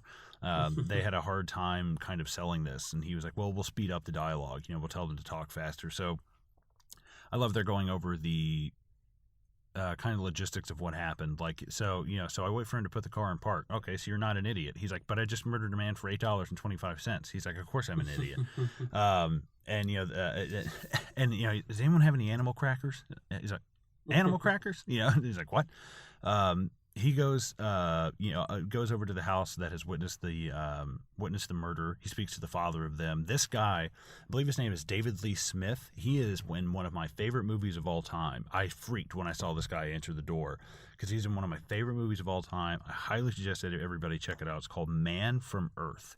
It's great science fiction. I can't go into it right now, but it's so good. I've never seen another movie like it. That is another big talky movie, but it's great. It's actually the last thing that Jerome Bixby, he was one of the creators of Star Trek, or at least a big writer for it. It was the last thing he wrote in like 2006 before he died. And another piece of trivia, actually, Dave Toschi, who didn't. Actually, I think he just now passed away in January of this year, January 6th or January 8th. But he just now actually passed away, which is nuts. I actually thought that he had been dead for some time, because Dave Toschi is the inspiration for Steve McQueen's Bullet. Steve McQueen actually rode around with Dave Toschi, and at one point in the movie he's like, oh man, he wears his gun like Bullet, and it's like, no, Bullet got that from Toschi. He rode around in the car with him and showed him how to, what cops were like. Dirty Harry's also based off Dave Toschi. I got that from later, like the later scene when they're in the cinema. Yeah, absolutely. So there's a lot of stuff. This guy really inspired a lot of like crazy, fictional characters. And then Toschi Station from Star Wars, it's like, wow, this guy was, he was a cop for I think 35 years, maybe 38 years, and then he retired in the late 80s, early 90s, I think. But yeah, just always, even up until the end, he was still bothered by Zodiac and not being able to finish that. And that's like, God, I feel for the guy because his character comes across as just so likable. Yeah, it was his white whale, man. He was like Ahab, Right? Yeah, totally. But yeah, we've got him questioning the kids. I love these kids are so specific. He's like, so what did the guy look? What happened? He's like, oh, he's wiping something off the car, and doing these. Anybody see him? The girl's like, I did. He's like, well, what did he look like? Normal. You look normal. And I'm like, normal? And he's like, thank you. That really helps. Like normal looking. Okay, good. It kind of does though. I mean, he probably doesn't have any like distinguishing features or anything like that. When I think of you got to kind of picture like a plain face, kind of like. I mean, if someone looks normal, then maybe they don't have a beard, they don't have a mustache. When he says thank you, that's really helpful. It kind of is, man. Like, it's not someone that you'd pick out of a crowd as well. That also tells him that too. Yeah, I think I would have lost my shit. He looks normal. What the fuck does that like? Shut up, kid. Right? Yeah. I mean, I can understand if the guy, if he came out of the cab looking like fucking Sloth from the Goonies, like, yes, that's helpful. Like, I can understand that. But like, oh, he looks normal. Thank you. That's very good. So yeah, yeah, baby Ruth. But yeah, so we're cutting back to the San Francisco Chronicle after the murder of Paul Stein.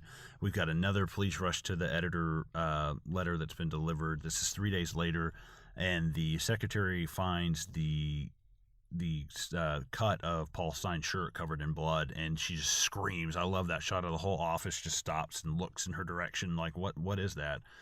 And he's written a letter, to prove this. Here is a bloodstained piece of the shirt. I'm the same man who did the people in the North Bay area. Just basically confirming things that the police could only really know. Basically his typical Zodiac spiel. And what absolutely drives me nuts about this is the fact that these people are touching this letter and passing this back and forth. Like, I know this is the late 60s, early 70s, but we still have fingerprinting. Like, as soon as the cops get there, they put on gloves. And I understand that only you can't stop anybody from touching this letter, but you don't have to pass it around the room for people to hold like that. Because as soon as they get there, they put on gloves. They're like, hey, who's got we need cancellation prints. Who touched this letter and blah blah blah. But that's always kind of bothered me, that they just pass this thing around like it's a joint at a concert, and it's like, dude, stop touching this thing. Like, this is not, I wouldn't want to fucking touch it. It's like, I don't want that shit. But yeah, so this is actually the part where I believe his letter targets children, like you mentioned earlier, bounce the kitties. I want to shoot out the front tire of a bus and bounce the kitties as they come bouncing out, or kill the kitties as they come bouncing out. This is just absolutely, this definitely takes things to a whole other level. School children make nice targets. I think I shall wipe out a school bus some morning. Just shoot out the front tire and then pick off the kitties as they come bouncing out. Especially today, man. Especially today when you have these the violence against school children. It's insane. Right. This was a big thing for me, man, when I was reading this. Like, when I was in the States earlier this year, and like I was only there, like I was in DC. I was being driven by an Uber, and they were talking about there was like 18 school shootings, and I was there on the 20, I can't remember. It was I think it was the 24th of January, and it was the 18th school shooting that year. Yeah, absolutely. Yeah. Like, it hadn't even been a month, and I'm just like, holy fucking shit! Are you serious? Are you serious right now? Yeah, absolutely. And I think it's only gotten worse from there. And especially, it's so much more relevant today with the threats against kids and gun violence, and it's not like the fact that they kept this under wraps and didn't tell anybody is insane. Like, they were like, oh, everybody here at the Chronicle knows who's in this room, but we can't really, like, I totally understand. I do. You can't have a mass media circus, over this thing. They don't want to start a citywide panic. Right. And I don't blame them at all. But yeah, like, and especially with the Zodiac, I mean, really, you got to think of all the threats he made. A lot of them are pretty empty. He never murdered 12 people over a weekend. He never shot the tires off a school bus. He never planted a bomb like he said he would. He never, he just didn't do a lot of the stuff that he threatened to do. And it kind of only infuriates me more, honestly. The fact that, you've got this person who dangles this threat of violence above everybody's heads, and it's totally empty anyways. Like, it's like being threatened with an empty gun, and you find out it's empty. It's like, oh, Jesus. It's just so infuriating to see, someone just, it's one thing for him to threaten this and it be serious. Okay, we have to take this seriously. You have to do something about it. But the fact that it was just bullshit the whole time is even more, oh my God. But then it's like it becomes harder to sift through what's real and what's not. Yeah. Like, as a police officer, you'd need to obviously assume that all of his threats are real. Mm-hmm. But then when he starts crying wolf, it's like, okay, is this real or is this not? And then eventually, as a police officer or whoever's in charge, you're gonna have a hard time sifting through where to put your resources and things like that. Mm-hmm. Absolutely, yeah. It's like, it's kind of like people who make false claims about any kind of attacks. It just only pilfers, the amount. You're just taking up time. You're just clogging up the system with stuff like that when it's not real. Like fake calling 911 and hanging up. They're going to call you back or they're going to show up or something. Right. But yeah, so after the threat, Toschi and Armstrong take the letter. They head back to San Francisco PD. We've got kind of Graysmith going through Paul Avery's trash, I guess, on his desk, and like I missed that the first few times. He's kind of going through all these paper wads and stuff that's on his desk, maybe just trying to get some kind of nugget of information about what's going to be happening. But yeah, as they're falling out, you've got Avery literally following them almost to the door, about like, hey, so yeah, is it true they got a partial print on him and blah, blah, blah. Yes, it's true they got a partial in blood. That is not for publication, Paul. He's like, hey, it's me. But yeah, and then of course there's Graysmith right on Avery's heels. Did he say they got a print? He's like, yeah, partial. And this is one of my favorite exchanges in the movie. And he's like, yeah, just a partial, and he's walking back to his desk, and he's like, whoa, and he's just enamored with Paul Avery. It seems like it's like a little kid. He's almost like like Tim following him around in Jurassic Park. Like it totally, it totally makes sense. Immediately he's like, oh yeah, as he's talking to him. I love that he's like, well, does he think that the Zodiac's going to send more letters? Because I think he's going to send another Jesus Harold Christ on rubber crutches, Bobby. What you're doing that thing with the L word, the thing we talked about? He's like, oh yeah, looming. He's like, yep. He's like, that thing I don't like. Goodbye. But yeah, it's crazy. It's crazy, to see this kind of interaction between them when there wasn't really a friendship. It's kind of nuts. So yeah, they're gonna go ahead and run it without the threat of the school shooting of the children. Please ask you all this to keep this confidential. We're not going to tell anybody. Of course, that doesn't stop Jake Gyllenhaal from the next day putting his kid on the bus. He's like, nah, fuck that, I'll drive him. He's like, no, right. I'll drive him. I love that. Right. I love that. He's just like, he puts him on the bus. He's like, see ya, and then he's like, no, actually, you know what? I'll drive. Right. Yeah. Exactly. Right, and then the next scene, 10 hours later, you got Toschi with the professional, who's a bit of a dick. Yeah. Right? Oh, dude, Sherwood Morrell. Yeah, played by. Let's see, I've got this written down here. Sherwood Morrell, played by. Oh God, where is it? Philip Baker Hall. Is a great actor, but yeah, total asshole. This guy wound up letting 8,000 suspects. Cleared all of them through handwriting. Absolutely all of them. It's like, oh my God, this guy held up a lot of stuff. And even his proteges come out later on and said that, that you don't rule Arthur Lee Allen out as a suspect just because of handwriting. He's like, don't do that. And he's like, that's a bad idea. And this is a guy who trained underneath him directly. But yeah, they basically. I was listening to just a quick side tangent. I was listening to one of the recent episodes of the Joe Rogan podcast, and they were talking about how effective or ineffective rather handwriting evidence was. Oh, like I mean, it's because like each moment, I mean, you can be writing differently every time. Like it matters. It matters how. What's your mental state at the time, like physical sort of hang-ups, like you might have hurt your hand or something like that. There's a lot that goes into it, and it's very unreliable. Oh yeah, absolutely. Yeah, I mean, and especially if people are going to be tracing it, I can just change my handwriting from my natural handwriting. Like it's not that hard. Exactly, like when to how to change it, right? You can stop like flicking your L's or even just crossing the T's in the same place and things like that. But anyway, so this professional he confirms that the letters are the same, right? Right, yeah, he basically, they're the same letter. We've got to release the bomb threat on children. We've just gone from, cabbie shooting to mass murder targets children. So yeah, they've confirmed it, and this opens up the floodgates. We've got calls coming in, left and right, just phone calls, just blowing up. Have you got any suspects? Oh, only about 500 an hour. He's like, have you cleared any of them? Yeah, if I could get my ass off the desk, and he's like, I can't get off the fucking, I can't get off the phone.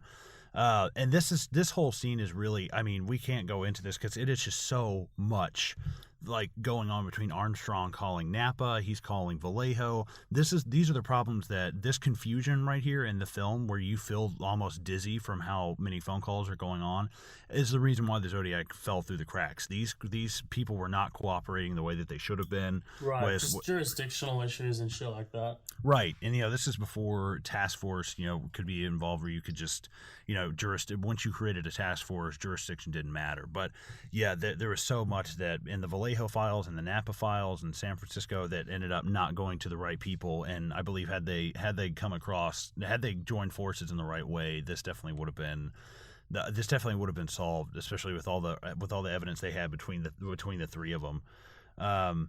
But yeah, this is where we find out that the two officers who released the wrong APB, or no, these aren't the officers who released the APB, but they found basically the officers crossed him on the corner 3 minutes after the shooting and didn't stop the guy and say, hey, or didn't even shine a light on him. They're like, dude, he would have been covered in blood.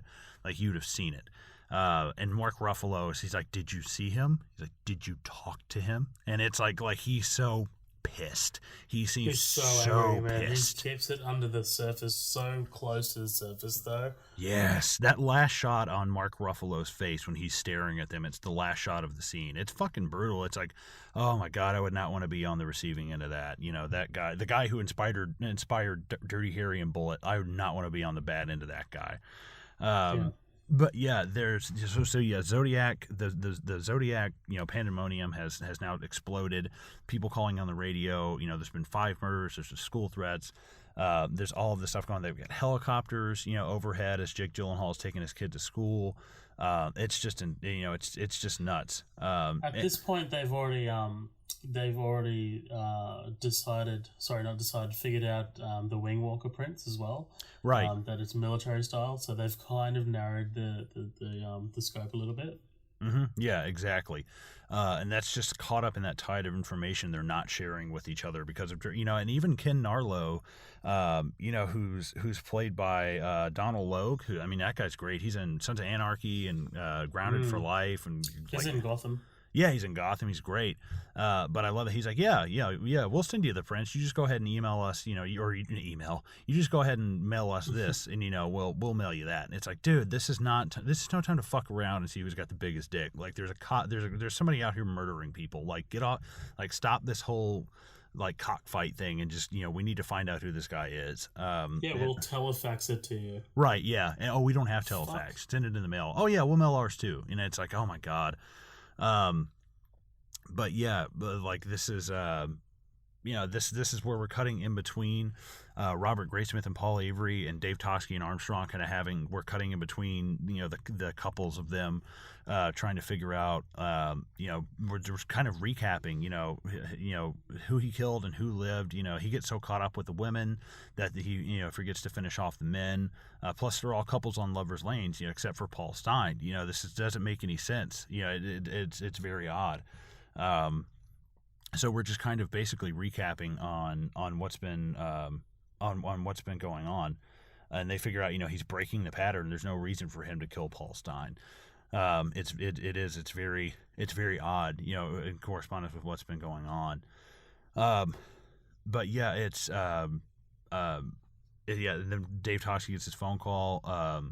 That basically the Zodiac is going to call on the Jim Dunbar show, and he wants Melvin Belli, who's kind of a famous attorney. I believe he was on Star Trek for an episode or two, but he demands to talk to him on the Jim Dunbar show. And this is a really intense scene. It's great. It's fantastic. Him riding in the back of the car. These animal crackers? He's like, your car's filthy, and he's afraid of the Zodiac shooting him in the police car. And apparently Melvin Belli, who was notoriously dramatic, he was an actor as well as a lawyer. But he really, Zodiac reached out to him multiple times, called him, wrote him letters, sent him a piece of Paul Stein's shirt.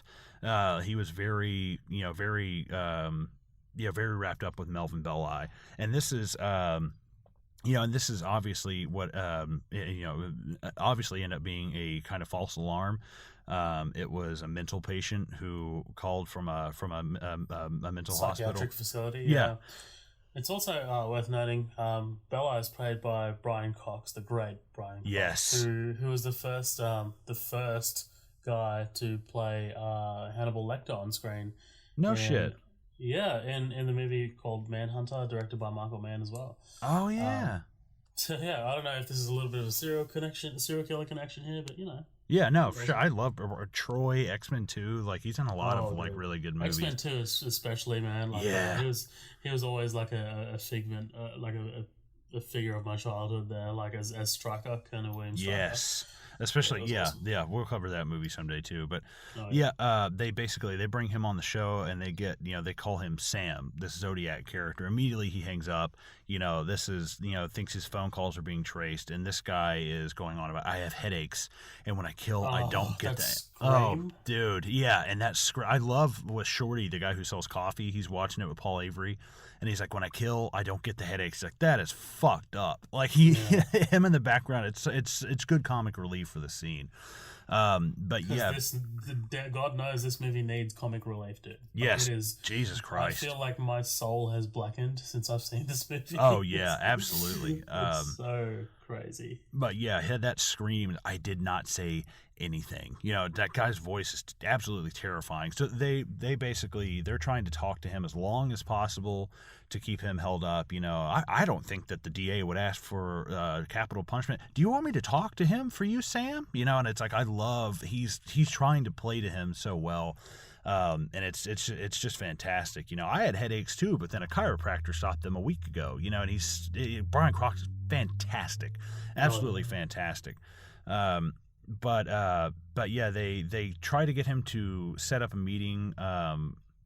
They try to get him to set up a meeting, I believe, at the St. Mary's Church, which is the predestined place that the police asked him, to set this meeting up. And I love that as soon as I love that as there's all those cars pulling up and running to the spot, and oh yes, you boys sure know how to keep a meeting secret. There's helicopters and cops and reporters everywhere. It's insane. Yeah, and it just wound up being bogus. They actually, even the last Brian Hartnell, one of the only surviving victims, was like, no, that's not him.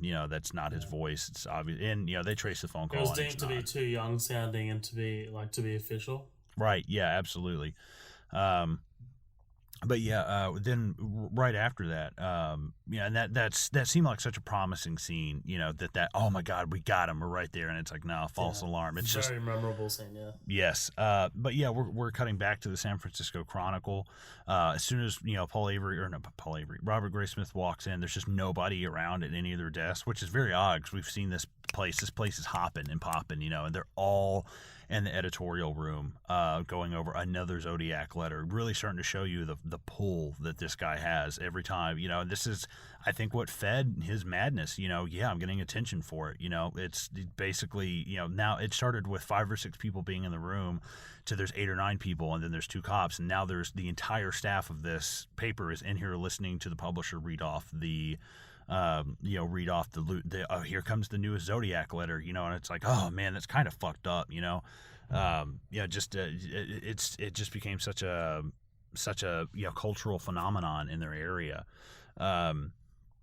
But yeah, basically goes on to show them the schematics of a bomb that he is planning on making. 1 bag of ammonium nitrate fertilizer, take a few bags of gravel on top, it's a bomb, okay, well, let's call the Army and see if this fucking science experiment could actually work.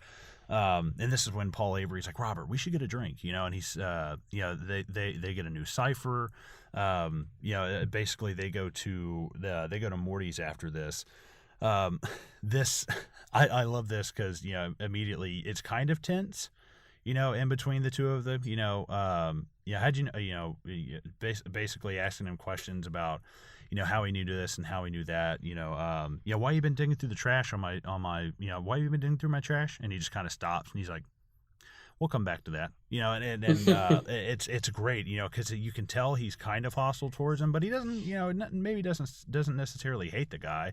At least he's sharing a drink with him, at the bar, and it's I love that he, that drink. I actually looked this drink up. The drink is called an Aqua Velva.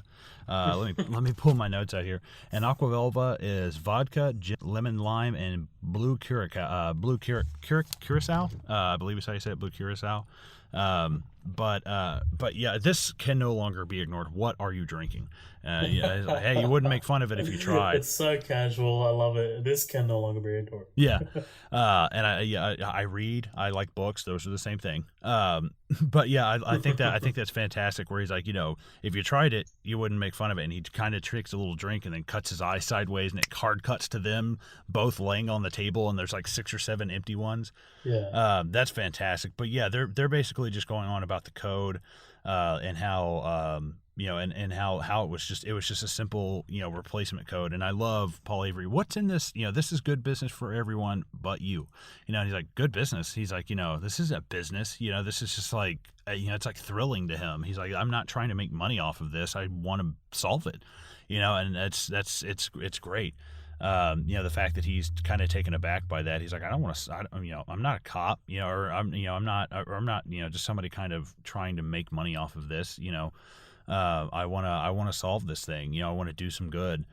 But yeah, I think after this part, we've got the Kathleen Johns, the woman who was driving with her baby in the car. I hope I didn't skip past anything. I don't think I did. No, that's all right. Fun fact. Well, so this is the daughter. So the Hurdy-Gurdy song? Yeah. The Hurdy-Gurdy Man by Donovan? Yeah. This is Donovan's daughter. No shit. Yeah. That's awesome. I like Donovan's song Atlantis and Goodfellas and this. Yeah. It's like, dude, yeah, that is fan-fucking-tastic. That's cool. I did not know that. And that's such a, and you would think, yeah, especially this would never fly today. Somebody flagging you down and telling you to pull over and let you fuck with their no, hell no. But yeah, I love that because the shot where he's loosening up her lug nut, I mean, you can see it is very clearly he's loosening it up. He's having to put resistance of weight down on it. But her, Kathleen Johns was supposedly pulled over by the Zodiac, and he, some people speculate whether this was Zodiac or not. Like there's just some things that don't really make any sense, and we can cross that bridge kind of when we come to it. But basically, they think this might have been someone else because Zodiac took credit for it in the paper, but took credit for it after they'd already published a story about it. He didn't write the letter before the story came out like normally. But yeah, that is a really intense scene. I'll drive you to a service station, and as they're driving past, she's like, you drove right past one. He's like, it was closed. It's like, oh my god, you are dead, bitch. Like you are so dead. Oh my god, man. The way this scene just kind of intensifies. Again, no music or anything like that. He's just so like, I love that he leaves and the baby's just kind of crying, and then she drives off, and then just shortly after that the wheel just comes loose. Mm-hmm.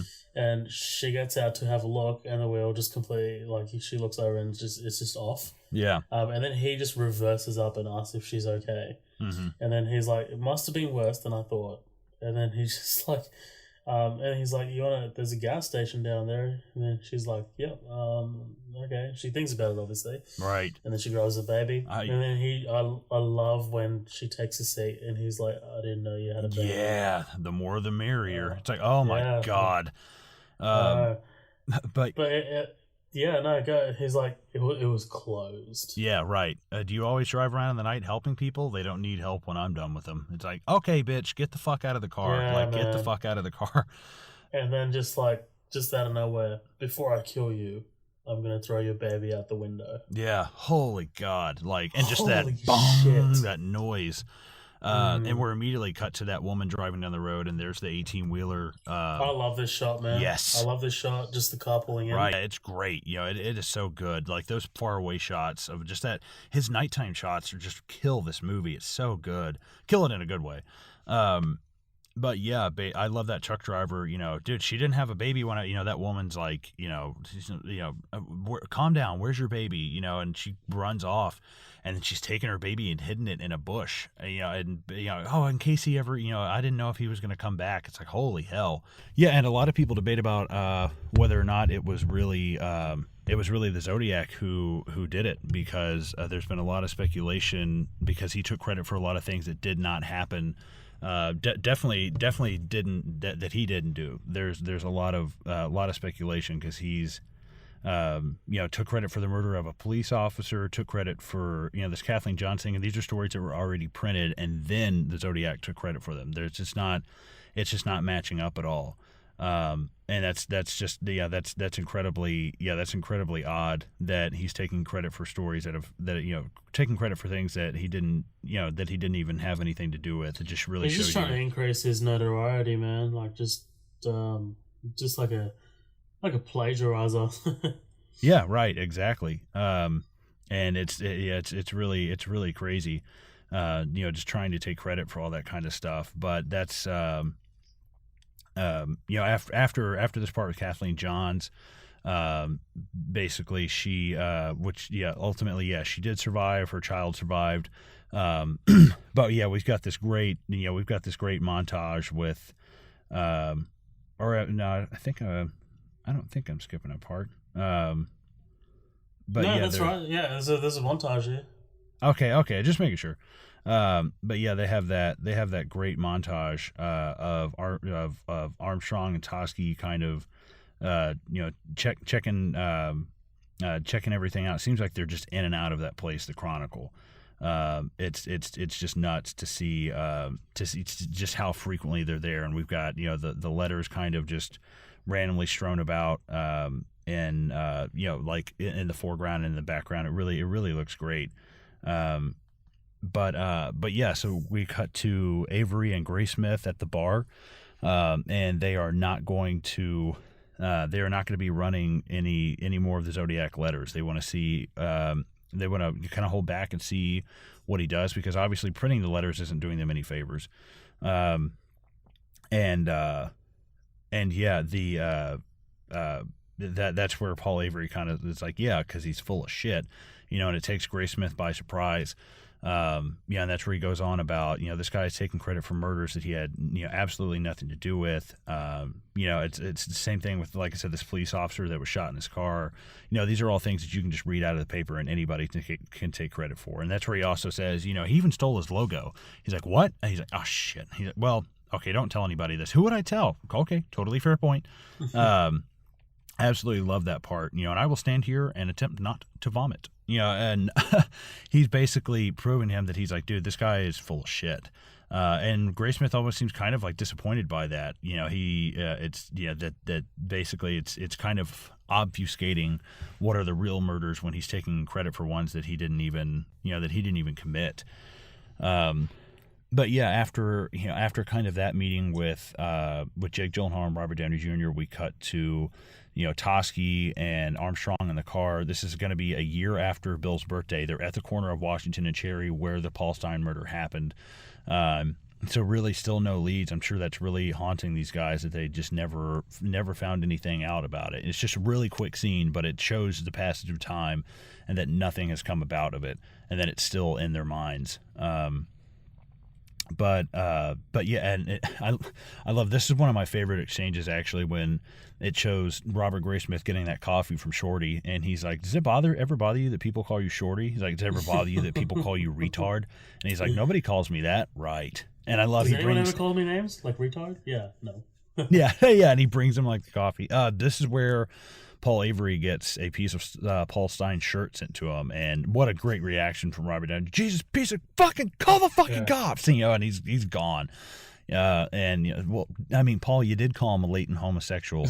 Dave, I want a gun. Everybody's reaction in the room is like, this is the last guy who should have a gun, because immediately, as soon as he says, I want a gun, it cuts to him at the firing range, missing every single time. But I was going to say, it's a terrible shot. Yeah, I'm surprised he didn't shoot Jake Gyllenhaal behind him. Like, he's such a bad shot.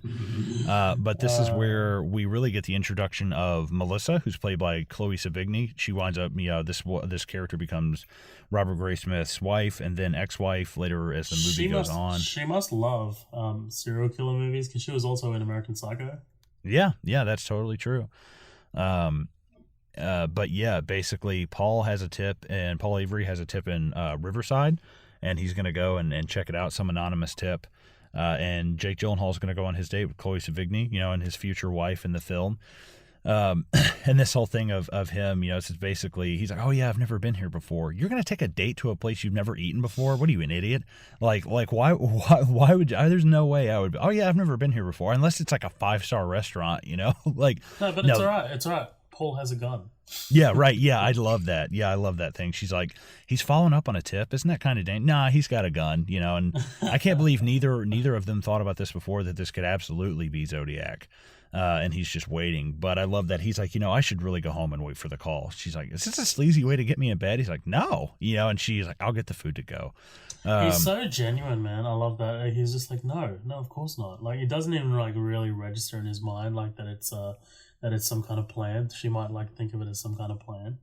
Right, yeah, that it might be some kind of sleazy ploy to like get him, or get her back home. But yeah, they stay up waiting for the phone call, and yeah, he gets it. Yeah, Robert, are you sitting down? He's like, you're not going to believe this. And basically, they whoever this informant is that Paul Avery has met with has found out about this other murder that they consider to be the first Zodiac murder that took place at a place in Riverside.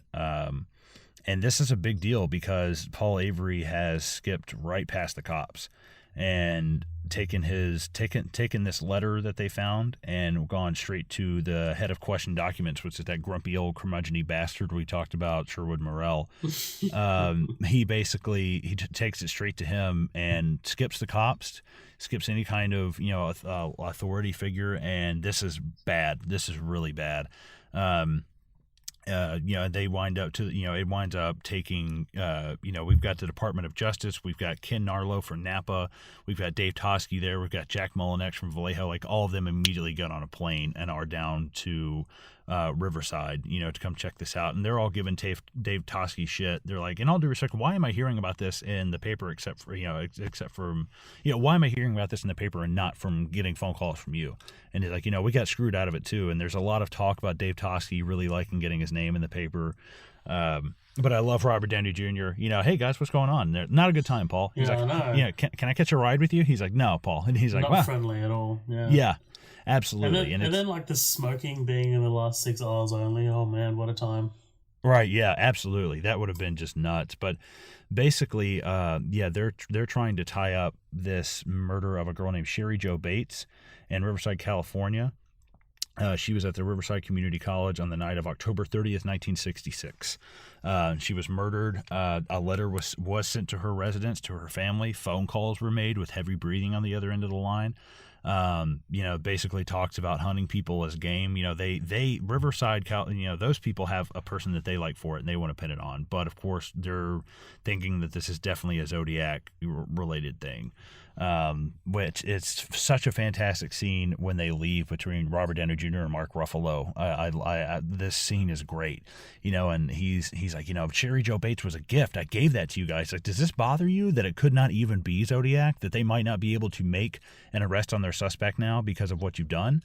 And I love, he's like, I got Vallejo and Department of Justice looking at me sideways, and as he's talking, getting in his face, Robert Downey Jr. starts writing down, and he just smacks that fucking pen out of his hand. That pad and pen, I love that exchange. And as he's walking off, he threatened my life too, and he's like, goodbye, Paul. And I love that. Hey, Bullet, it's been a year and a half. You gonna catch this guy or what? And it's like, ooh, like shots fucking fired, man. Like, no, it's so like, it's so argumentative, man. It's just so like, yeah. I love it. Yeah, go fuck yourself. Gladly. You should have called me, Paul. I love that. But yeah, it's this whole thing throws just a whole other throws a whole other kind of cog in the wheel with this whole Sherry Jo Bates murder in Riverside, because these actually predate the Zodiac murders, which is crazy. But yeah, and of course, once word gets out of this Riverside murders, there's people who start stepping forward. We've got that great montage of like, I'm the Zodiac. Okay, how did you kill your victims? With a gun? No, with a hammer. And like people confessing and trying to get only a sick bastard like Andre could have cut off all the victims' hands, and just like making Zodiac crazy. Didn't kill anybody didn't cut off anybody's hands. Yeah, are you sure? Yes, sir. And it's like a drag queen. I love that. I worked next to Patrick for 10 years. His foot gets crushed. He gets laid off work. The Zodiac murders happen. Mark Ruffalo is like, yeah, and? He's like, you're the detective. figure it out, But this is where we get the introduction of Don Chaney, who winds up... Before we move on, have you considered the killer might be Paul Avery? Yeah, frequently. No, yeah, that is a fantastic part. But yeah, we get the introduction of Don Chaney.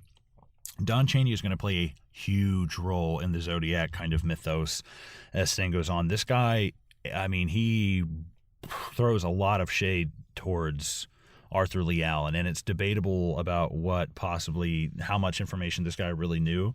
But this guy comes out and says that Arthur Lee Allen was basically a pedophile and that he was fired from his job, I think in Blue Rock Springs, and he was pissed off about it and talked about shooting the tire off a bus and shooting the little darlings as they come out.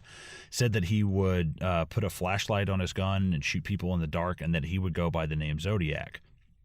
This is a lot of extremely specific information. This really is, and I'm not going to, we don't have the time to sit here and debate about whether, Don Chaney is full of shit or not, but for the sake of the movie, if you take that at face value and believe it, that's insane. That this guy, Arthur Lee Allen, would lay out his entire, like Mark Ruffalo says, lay out his entire master plan over a New Year's Day fishing trip. He's like, he's drunk, he's mad about being fired. He's like, I can buy it. And he's like, I can totally see him doing this. And Armstrong even says, he's like, but I gotta admit, man, he's like, I really like the guy. I really think that this guy could be the one, that this guy could be the Zodiac, not the one as in like, put a ring on it, but yeah, I love the scene where Armstrong is talking to, I believe it's just one of Arthur Lee Allen's friends. I'm not sure what the character's name is. He's only got like 2 scenes. But he's there with Don Chaney when Don Chaney's telling him about everything that's happened. And they're like, well, the handwriting doesn't match. He's like, yeah, but that's not a problem for Arthur, or that's not a problem for Lee. He's like, why? He's like, he's ambidextrous, and they're like, that's where they start figuring it out. In everyday life, he uses his left hand, job applications, letters to friends, blah, blah, blah. But he writes the Zodiac letters with his right hand, producing a different handwriting that he can't be linked to. This is just insane, and that's... If this is true, again, the implications behind it are nuts. And then they're approved to go have a look into Arthur Lee Allen from the chief. Right. Yeah. This is a great scene. This is kind of our introduction to John Carroll Lynch. Sorry, just quickly before we move on. There's a little niggle here from Mark Ruffalo's character. He orders the BLT and he takes out the tomato, manually. That's a shout out to my friend who always does that. I'm always just like, come on, man, seriously, just order it without the tomato. It's just like it's easier. It's easier for you. It's easier for the person too. It's less work. Yeah, the tomato's the best part too. What are you, crazy? The ironic part is that Mark Ruffalo takes the tomato off, but he's a vegetarian and keeps the bacon on. Like he's having to continually spit into napkins in this movie. Yeah. But yeah, this is where they confront Arthur Lee Allen, who, like I said, is played by John Carroll Lynch. So well as well, right? Like, yes. God damn, he plays him so well. Like, I don't know what it is. It reminds me actually a lot of. Have you seen the show Mindhunter? No. Mm-mm. So it's on Netflix. It's just about the FBI, kind of like profile, like trying to work on serial killer profiles. Mm-hmm. There's one particular serial killer that they interview multiple times, and he just reminds me of this guy, just kind of like a little bit unhinged, but kind of keeping it cool on the surface, like close to the surface. And he plays it so well, man. This guy, actually, John Carroll Lynch, is also in The Founder. He plays one of the McDonald's founders that gets screwed over by the actual guy. But yeah, man, like this, he's so good in this role, and he's definitely, I mean, unfortunately for Lynch, he's the guy that I picture when we talk about the Zodiac. Yeah, I mean, he does it so well, and he comes across as almost careless and like childlike. It's very weird, and there's so many things right away. They're like, when he crosses his legs, and the officer notices the wing walker boots, and he's like, kind of looks at the boots and looks back, and Mullinax looks at the boots and looks back up at Arthur Lee Allen, and they start questioning him about, all this, this murder that happened, and he said he's already spoken to the police. But they're just talking to him. Were you ever in Southern California in 1966, which would have been the time of the Sherry Joe Bates murder? And he's like, yeah, I went down there for the auto races and stuff. And the craziest part, he just blurts out, yeah, the knives that had blood on them in the back of my car were from where I killed a chicken. And it's like, yeah, just the way it escalates, and then that takes him completely by surprise. They're like, excuse me, the knives? Yeah, they're like, what the fuck are you talking about? He's like, well, I killed a chicken. I thought maybe Bill called the other officer on me because of it. And it's like, we'll be looking into that. But then just before that, he says that a neighbor saw him around 4 o'clock, and then they forgot to tell the officer that. But then just like coincidentally, the neighbor died a week later of a heart attack. Yeah, and, he's like, there's just so many like little things like that. Right, yeah. And I love, basically, they're there because of what Don Chaney has said against him. They start asking him, are you ambidextrous? He's like, no, my teachers tried to make me when I was a kid, but I couldn't. I'm left-handed. Like, he's it's so infuriating how good and bad this is at the same time. And immediately what really gets him flustered up is where they start, he also says, you make statements about shooting children as they come, he's like, that is a horrible thing to say. Who would even say such a thing? So you weren't mad about being fired for touching your students? And this is where the movie hits the climax, and he stops. He's like, I'm not the Zodiac. And if I was, I wouldn't tell you. And my God. Such a good scene. Right. And then Toschi sees his watch and asks to see his watch, and he gives it over, and it's a Zodiac watch. Yeah, I love it. May I see it? And he just hands him his wrist. May I see it? And he's like, give me the watch. And as soon as Molinak sees it, as soon as all of them see it, their faces are just like, oh my God. And Arthur Lee Allen, when he leaves too, that's just nuts. He's like, I look forward to the day when cops are no longer referred to as pigs. He's like, thanks. And that's so odd. Does anybody else think that this suspect warrants further investigation? That is such a fantastic way to wrap up that scene. Like, and it really. Oh, go ahead. Oh no, I was going to say there's like another smoking gun. Like, I mean, when they bring up the most dangerous game, he's like, it's a great book, or at least that's what I told Phil. Like, yeah. He's like, yeah, I love that story in high school. He even cuts them to it. He's like, that's why you're here, the most dangerous game. Like, he immediately, and even to the way, I read that Arthur Lee Allen had that slumpy kind of slow walk. Yeah. And that was described by the policeman earlier during the Paul Stein shooting. Right. Yeah, totally. But yeah, they end up talking to Arthur Lee Allen's brother and sister-in-law. They're like, yeah, he's always been troubled. He is definitely a pedophile. It's always been kind of true. And I love, what they say about Don Chaney. He's like, they're like, yeah, if Don Chaney told you this stuff, then I would say that it's probably true. That's another person corroborating this insane story. So it's starting to get a little bit more level. And then the wife points out, yeah, this letter says Christmas, like Christ Mass. It's got another S in it. We have a Christmas card that Lee sent us with double S's on the end of Christmas. And you're like, oh my God. Okay, we're starting, like, this whole movie. Yeah, I think we're an hour and a half in, and we haven't even touched Arthur Lee Allen yet. We're just now talking about him, and we're just now getting this information. And now we're starting to really feel like, oh my God, okay, this is starting to take somewhere. This is really starting to take off. And they're saying basically they're starting to look for search warrants. They're wanting to. They're wanting to get search warrants and searches vehicle. They're getting handwriting comparisons, and of course Sherwood Morrell. This suspect is not your Zodiac. Immediately, just discontinues it. And I think this guy, I don't know. I think this guy might have cost them some points in the end, because he cleared 8,000 people. That's just insane. He exonerates this guy as well because the letter doesn't match, but his protege says, oh well, I don't know. Right, yeah, exactly. You got the guy who's training right underneath you who's saying like, it's like, this could very well be it.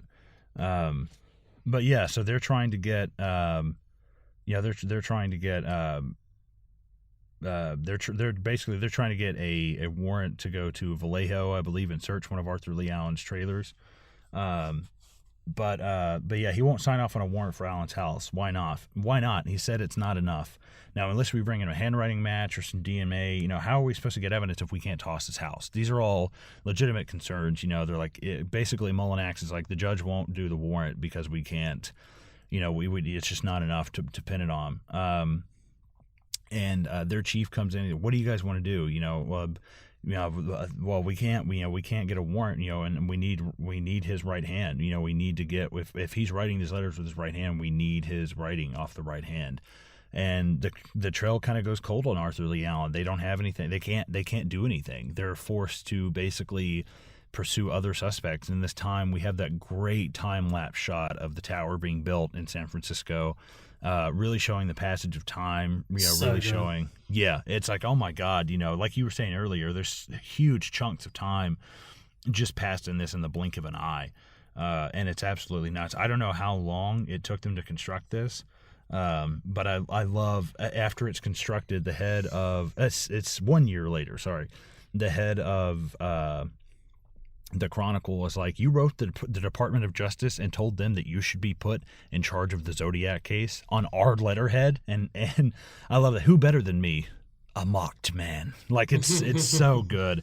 And this is really kind of not the last time we see Robert Downey Jr., but one of the last times that we see him. He is looking fucking rough. He is disheveled, man. He's so strung out. He's looking terrible, and they basically, he basically quits. He's basically fired, whatever way you want to look at it. And I love that Jake Gyllenhaal coming up to him. He's like, "Paul, are you okay?" He's like, "No, but thank you for asking." And he wants to grab a drink at 10 in the morning. Yeah, right, exactly. And Morty's anybody? And Paul, where are you going? And he shoots that guy, the bird. And he just, basically unceremoniously is quits or is fired, whatever way you want to look at it. But yeah, that's one of the last times we're gonna, that's kind of odd, especially for Robert Downey Jr. You'd think he would have hung out in this movie a little bit longer. Not saying, Iron Man. Yeah, exactly. Yeah, that's, thinking of it now, it's like, this is Robert Downey Jr. and he's not in this as a main. He's main, but about halfway through the movie, he's gone. But yeah, we cut to Armstrong. He's interviewing Arthur Lee Allen's sister-in-law. She says that a social worker, Allen had a social worker, and that the social worker even said that he couldn't talk about a formal patient, so he straight up said that Lee was capable of killing people. That Arthur Lee Allen, a state social worker, said that he was definitely capable of murdering someone. And this is where we find out he's going to school in Santa Rosa, and that he has multiple trailers, and that they're not going to have to go through Vallejo to get to Santa Rosa, and get the search warrant and get to his trailer and check it out. And they go to Sherwood Morell's protege. The protege gives him the go ahead. Like, yeah, dude, you can totally, like, I think that it could possibly, that his handwriting could possibly be a match, and that you shouldn't mark this guy off just because of handwriting. But yeah, this whole scene with them searching the trailer is just it's just fucking weird. It is one of the most bizarre parts of the movie. Just the dead squirrels and the freezer. Just escalates, yeah. Oh, yeah. There's squirrels running all over the place. I didn't know if you caught this. Did you catch what's in his bedroom? Did you see what's on his floor when they go in there? It is a huge wooden dildo and a jar of Vaseline. Oh, actually, I did see that, yeah. God damn it, man. Yeah, I mean, do whatever you want to in your spare time. I'm not poking fun of anything like that, but it just really adds to the eeriness of being in this guy's trailer. The mistake. Yes. This, like, what the fuck is this guy doing in here? And they find the jacket that is apparently really from closely resembles a jacket I think he was wearing at the Paul Stein murders. They wind up finding gloves. They wind up finding guns. It's really quite insane, all the stuff that they find her. Not one but two windbreakers like the ones from the Paul Stein murder, and a pair of black gloves. And they're the exact same size as the ones that the Zodiac wears. This is just kind of nuts. all the stuff that they're finding here. They find 222 revolvers, which is actually what was used in some of the murders. Some of the murders using 9mm. And also find a rifle that, that as soon as Toschi picks up that rifle, Armstrong's like, yeah, for picking the little kiddies as they come bouncing out. So obviously he's got the weaponry ready that he was talking about. And right at that moment, Arthur Lee Allen pulls up. Hey, Alan, you remember us? Yeah, right then, it's just that back. It's just that shot of his back, and that's kind of the end of our scene. But unfortunately for Toschi and Armstrong, they got the search warrant, but it's just not going to be enough on the handwriting. Ballistics no match, prints no match, writing no match on either hand. But in real life, from what I've heard, he said he was left-handed. They forced him to give a handwriting sample with his right hand, and it just looked like chicken scratch. It just looked like complete crap. And I've seen the picture of it. There's no way that this guy's handwriting would have matched up in any way. It looked like a toddler, was drawing. It'd be like me trying to write with my left hand. I just couldn't do it. And I love this scene between Toschi and his chief. He's like, I couldn't tell if I just really wanted it to be him or if I just wanted this to be over. He's like, you did it because you wanted it. You're mad because you wanted it to be him. It's like, not just because you wanted it to be over. And that's a really great scene, especially, Dave Toschi had ulcers and physically his health deteriorated quite a bit from this case. And all the media that was surrounding it. And of course with all of this real life stuff happening with the Zodiac, we've got the Dirty Harry, movie, him in the theater. Special screening, right? The marquee said special screening for the SFPD. Yeah, that's crazy. If anyone's seen Dirty Harry, it got its inspiration from Zodiac. Yeah. I've actually never seen Dirty Harry, believe it or not. I've seen it ages ago. But I love this. Toschi's like, I got to go out. I got to get some air. And we really kind of have our first meeting between Robert Graysmith and Dave Toschi. And, he's like, yeah, I'm a cartoonist, blah, blah, blah. And I love that. I work at the Chronicle of Paul Avery and blah, blah, blah. And he's like, well, you never know. They might catch him. He's like, how? They're already making movies about it. And that's the end of the conversation. He's like, don't worry, you'll catch him. Yeah, how? They're already making movies about it. That's fantastic, especially for their first exchange. I think this is great. It's just, it kind of marks a spot in the movie, where things are not looking good for this investigation. We cut to 4 years later. Paul Avery's gone. He's writing for the Sacramento Bee. And we've got that kind of conversation between Graysmith and the guy who took his desk, and this guy seems like such a twat. I love. Sorry, just before the way we show the passing of time. There's just a dark screen for ages, and then the music changes, the musical changes, and then there's quotes of famous events. You hear, it's Nixon, right? He's like, "I am not a crook." Right. Yeah. Mm-hmm. Because this is the biggest jump of time. It's 4 years. Yeah, so far, yeah. I think they have one later that's 7 years or something. That's right, later at the end, yeah. But yeah, this is Armstrong calling it quits. He's like, I gotta raise these kids. He's like, I can't be on call anymore. And he is like, I gotta have a family. And I love right before he walks out, I'm not leaving you holding the bag on anything, am I? And it's like, that's the last thing that crosses your mind before you leave this squad car for the last time with your friend. And he just doesn't want to leave Toschi holding the bag. But I don't blame him, man. Being on call all the time, dealing with the, fucking psychopaths like the Zodiac. And, he wants to go out there and raise a family and try his raw fish to his sea urchin stuff. But yeah, this is where Armstrong kind of exits the movie, which always bummed me out. I love Armstrong. I think he's just so great, and I hate seeing them get split up like that. It always is I love that the real Armstrong in real life was he had a life and this didn't consume him like it did some of the other ones. But at the same time, I always hate seeing him kind of exit the movie. That sucks. But yeah, after After that, we've got Jake Gyllenhaal, just sitting there reading through his Zodiac stuff. And I love Chloe Sevigny. No one's got more Zodiac stuff than you. And that's when he, wait, no, there is somebody who has more Zodiac stuff than me. And who's that person, Zoheb? Paul Avery. Paul Avery. Yeah, and he winds up, I love that he goes in there. And the little things that tell the passage of time, he's got an Atari, or he's got the Pong, kind of thing. And one of my kids would kill me for that. I absolutely love that. And he's, he looks awful. He's in 4 years, he's aged a decade. It's insane. I love that. He asks what he ever did about it, and he's like, "Oh, that's right. You went to the library." Oh, it's brutal. I love that. You haven't seen Seven, Nope. So it's not really going to make much sense to you. But there's a pretty big knock on Seven.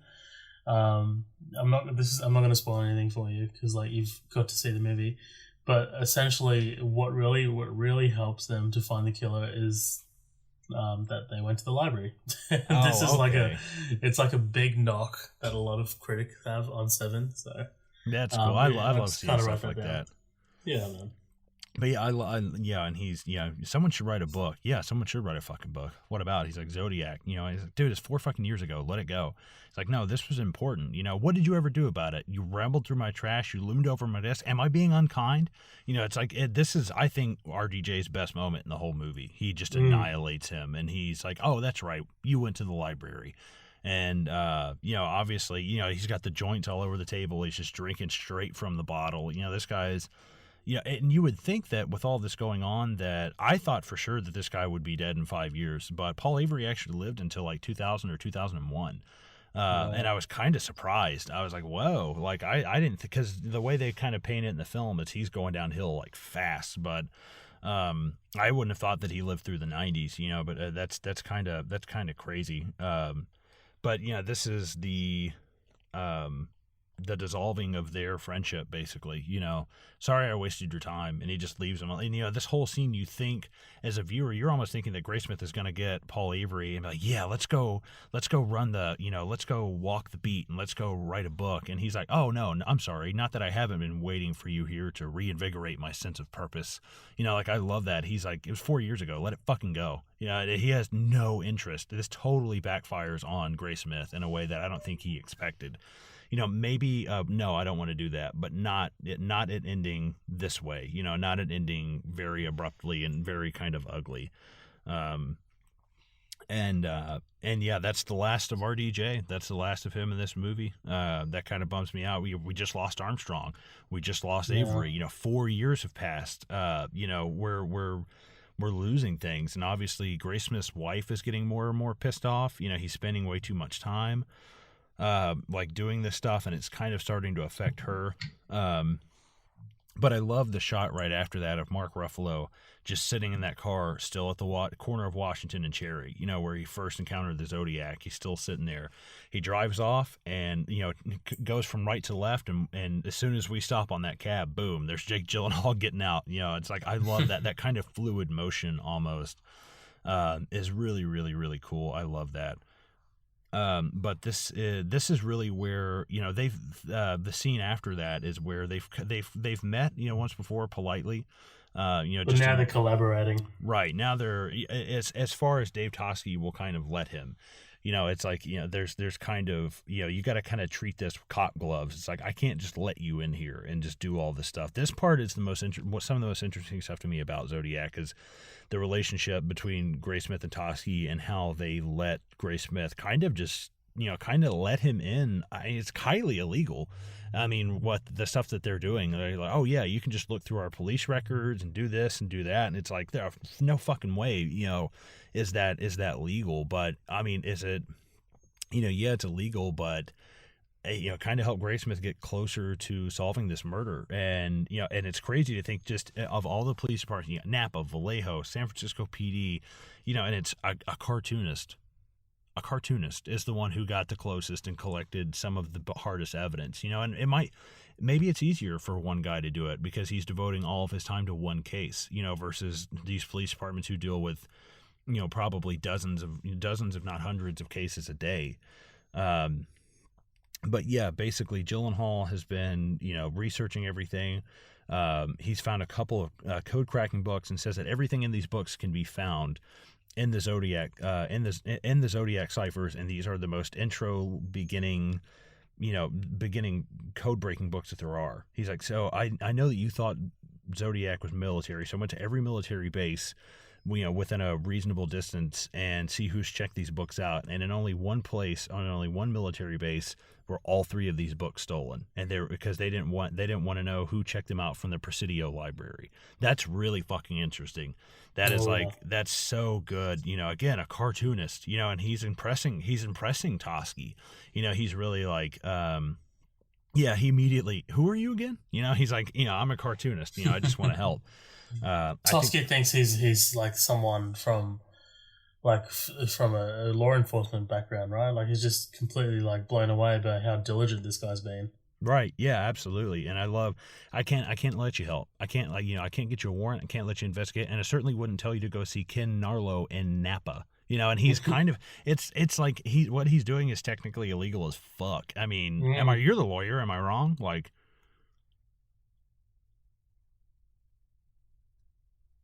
Zoheb.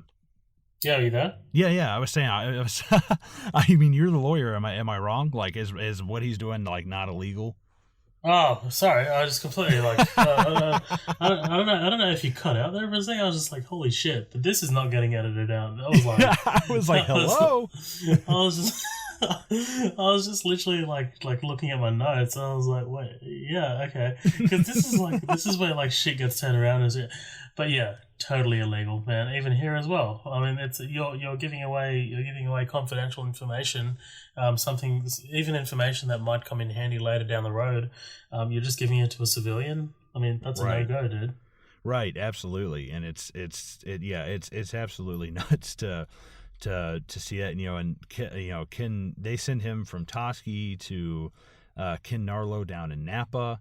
And I love that, he's talking to Ken Narlow, and, in the middle of him talking, he's like, what he'd say, he's like, Dave Toschi sent you? He's like, yes. He's like, who are you? He's like, I'm a cartoonist.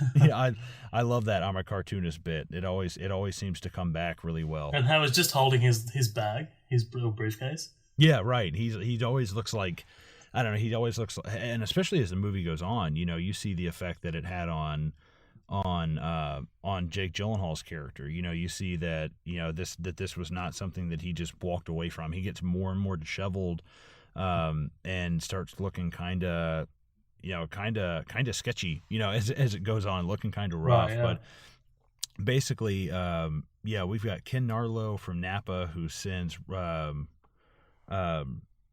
who sends him to the Vallejo Police Department to meet with Sergeant Jack Mullinax, and he's like, I understand what you're trying to do. He's like, but you're not a police officer. I can't let you help. He's like, yeah, well, who cares? He's like, Zodiac's dead and gone, right? He's like, that's what they say. He's like, so what's the harm? He's like, what's it hurting to let me go and look at these files? It's really not hurting anything. And I think that's fantastic. It's a good way to, kind of sneak your way in and get what you want. Because, even though the Jack Mullinax doesn't want to let him come in here and do this stuff, if it helps with the case, it helps with the case, man. And they're just letting him look through their files, no pens, no paper, having to memorize all that stuff. Having to, dude, Robert Graysmith has to be one incredibly intelligent motherfucker. Like, so I've got a little thing here. This is like a little bit of inside how lawyers kind of do their stuff around here. When you go and inspect a subpoena at a court, here, some courts don't actually, like, a lot of them actually, they don't let you uplift them, so you can't really take them back to your office. And essentially you're stuck with like kind of just taking down whatever the hell you can at the court. So in like a controlled environment, you have to take your own notes and shit like that. This is what this fucking totally reminds me of, because it's so ridiculous. It's such a ridiculous rule. Like, I completely get that you're trying to protect confidential information and all that, but it's so that's what it reminded me of, dude. Yeah, absolutely. Yeah, I could. Yeah, I totally agree. I'm sure that's aggravating. Like, um, but yeah, just as I love this little quick montage, we've got him just cycling through and this is really what this feeling, the Jake Gyllenhaal's feeling, just like being swept up in this tidal wave of Zodiac information, is how you feel when you read the Robert Graysmith books. It's like, oh my, dude, like so many dates and names, I can't handle it anymore. Like I'm almost nauseous. Sorry, I clear my throat there. I love how he just immediately goes to that diner and he just absolutely just scribbles everything he can, just memory dumps onto a napkin. Yes. It's so natural and so human, and it's so smart too. It's like, I gotta get this out. Right, yeah. It's like, write all this down now before you forget something. I love right when he leaves, he's so concerned with writing his stuff down. He's like, briefcase, and turns around and grabs the briefcase and turns back around, and then, yeah. Who's that? Some cartoonist thinks he's going to solve Zodiac. Good for him. And that guy actually pops up later at the end. He's one of the last characters that we see with Mike Mageau. But yeah, like you said, he just goes and memory dumps in that diner of just how, I mean, it's just incredible, the information that he held just to be able to finish, to put all this book together, and put all those books together and not have that information at his immediate disposal, having to recall stuff from memory. That's just incredible. But yeah, we cut to him meeting Mark Ruffalo. He's, thanks for meeting me. We're not meeting. We're just two guys having coffee. He's like, and basically Robert is asking him some questions. What happened to Mike Mageau? Why are you asking me? He's like, that's a Vallejo case. He's like, Paul's still in his mind. You got 4 minutes left. I love, he's just, he wants this guy to help, kind of, but he's like, dude, I can't get caught, doing this. This is a big deal. And I love, Jake Gyllenhaal is breaking down, just kind of breaking down about Darlene Ferrin and her painting party.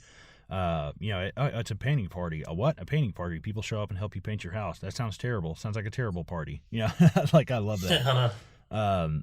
But yeah, they're saying that Darlene probably knew Zodiac, and if Darlene knew Zodiac, Mike Mageau probably knew Zodiac. And that basically he can't find Mike Mageau, and that if you're going to connect Zodiac to Darlene Ferrin, you're going to have to go somewhere else. And you're going to have to figure something out. And this is where he first told Dave Toschi, yeah, there's phone calls that happened at 1:30 a.m. that went to Darlene's family, and it was just this heavy breathing, and it was before anybody knew she had been shot. And he's like, this isn't the Vallejo files? He's like, yeah, this is exactly what I'm talking about, the jurisdictional bullshit that let this guy slip right through the cracks. Totally, the red tape bullshit. Yeah. Right. He's like, so it's a coincidence that the family members got a phone call 90 minutes after she died. He's like, we understand that Zodiac has been taking credit for murders that didn't happen, but these phone calls happened right afterwards. That proves that he knew who she was. He didn't wait until the papers came out and saw it. It just proves that he knew. And he's like, that's good, Robert.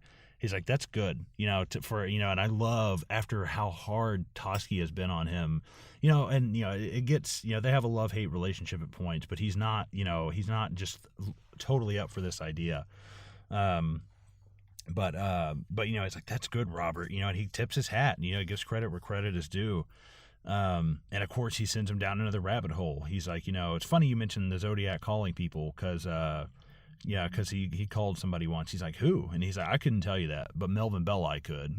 Brian Cox's character. I love how he just discreetly kind of like, I can't tell you that, but this guy can. Just nudges him. Yeah. Yeah. And it cuts to Graysmith at his house. And I guess kind of like the staff that works there at Belli's house. Like, I'm sorry, he's usually not this late. Oh, that's fine. I've only been waiting 2 hours.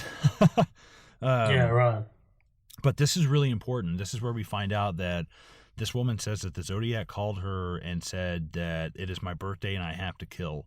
This would have been on December the 18th. And this is a huge deal, because guess whose birthday is December the 18th, Zoheb? Is it your birthday? No, it's Arthur Lee Allen's. Oh, fuck. I set you up for that one, though, dude. Holy shit, dude. I was like, okay, I can't remember this movie that well to know that, dude. Because, like, at the end here, we start losing, the end is where everything kind of comes together a little bit. Mm-hmm. And I'm just like, wait, December the 18th. My birthday is December the 10th. I'm like, well, do we really have birthdays that close? Like, shit. No. For the record, June 14th, it's an American holiday called Flag Day. Flag Day that nobody celebrates. It's nothing happens for that. But yeah, basically he finds, Melvin, he finds out about the Melvin Belli call that, that the Zodiac said his birthday was on the 18th, and now this sends Graysmith down another rabbit hole, and he's trying to find out. He goes to Mel Nikolai at the Department of Justice and starts asking him about, nobody ever tracked down this lead, and he was like, dude, off the record, Bill Armstrong checked this out. And he's like, fingerprints, DNA. He's like, this what you're following, this information that you're following is not going to help you. He's like, you've got to, you're looking in the wrong places. You've got to look at the right evidence, because that's the only thing that's really going to matter. And we've got, immediately after his meeting with Mel Nikolai, Robert Graysmith coming home. It's his wife who's just sitting at the table. She seems kind of annoyed. It's like she's been waiting. Did you have a good day? She's like, it's a long day. But immediately she's like, who's Sherwood Morrell? And apparently, Robert Graysmith has been trying to get Sherwood Morrell to look at some handwriting samples. And she's like, oh yeah, he said he'd meet you at 7. He's like, so you're taking off work? And now we're starting to really feel the tension in their marriage. Right, exactly. It puts a lot of strain on them. Right, and not only that, there's an article, Robert Graysmith has quietly been shopping his book about the Zodiac. And he's like, yeah? He said, well, that's not really something that we want out. She's like, are you embarrassed? No, I'm not embarrassed. I don't want to die. And it's like, that's like obvious in the hunt for the serial killer that lives, probably could possibly live literally right down the street from you, But this is another explosive lead. This kind of maybe somewhat ends up being fruitless, depending on how you look at it, but this is an unknown caller who winds up being a man named Wallace Penny, just another random name and another random player in this really convoluted dates. This web of fucking deceit and villainy. Yes, and just betrayal. No, but yeah, basically he says that there is a man named Bob Vaughn. And Bob Vaughn has a friend of his named Rick Marshall, and Rick Marshall is having Bob Vaughn hold these film canisters for him, and that he is the Zodiac, Rick Marshall is, and that Rick Marshall filmed his murders and gave them to Bob Vaughn, and Bob Vaughn doesn't know that these are murders that he's holding. This winds up being some of the most intense parts of the movie. I know my girlfriend and I, we frequently talk about this part with Jake Gyllenhaal meeting up with Bob Vaughn, and not to blow past it either. Jake Gyllenhaal is also now getting phone calls with just that heavy breathing on the other line. And it's like, oh man, now he's fucking on to you. And I could not imagine, a worser fate than just like looking over your shoulder every second to make sure this guy is about to kill you. Yeah. But yeah, Rick Marshall was somebody who was definitely looked at by the police. And we kind of start getting sit down this Rick Marshall alley, because this is just a different name, but this is just something that we haven't checked out before. So this could possibly be it. But this is definitely one of the most eerie scenes with very memorable, man. Like just the way Fincher plays it, it's like, holy shit, this is him, Right, yeah. And basically Robert Graysmith is there because he has received this somewhat anonymous phone call who he finds out is from Wallace Penny. Wallace Penny tells Robert Graysmith that Bob Vaughn has these murders on canister, on film, and that he's holding and that he doesn't know. A lot of this is also Sherwood Morrell is once they find out, they find some handwriting samples from Rick Marshall. Graysmith takes them to Sherwood Morrell, who tells him that this is the closest that these that the handwriting samples have ever been, and that there hasn't really been a closer match, and that this could possibly be him. If true, obviously, Jake Gyllenhaal is getting really excited about the possibility that this guy could be him. And I obviously, yeah, I would be too. But I actually think we might have skipped a part. We skipped a part with Dave Toschi getting kicked out of Homicide. Oh, that's right. Because they thought it might be him, right? Right. They think that he might be the Zodiac. Because of these anonymous letters that he's written to somebody. So basically, there was a writer who wrote a fictionalized version of Dave Toschi. Dave Toschi got a kick out of it. He wrote some fan letters and basically asked for the character to be brought back, and that's it. And people are accusing him of drumming up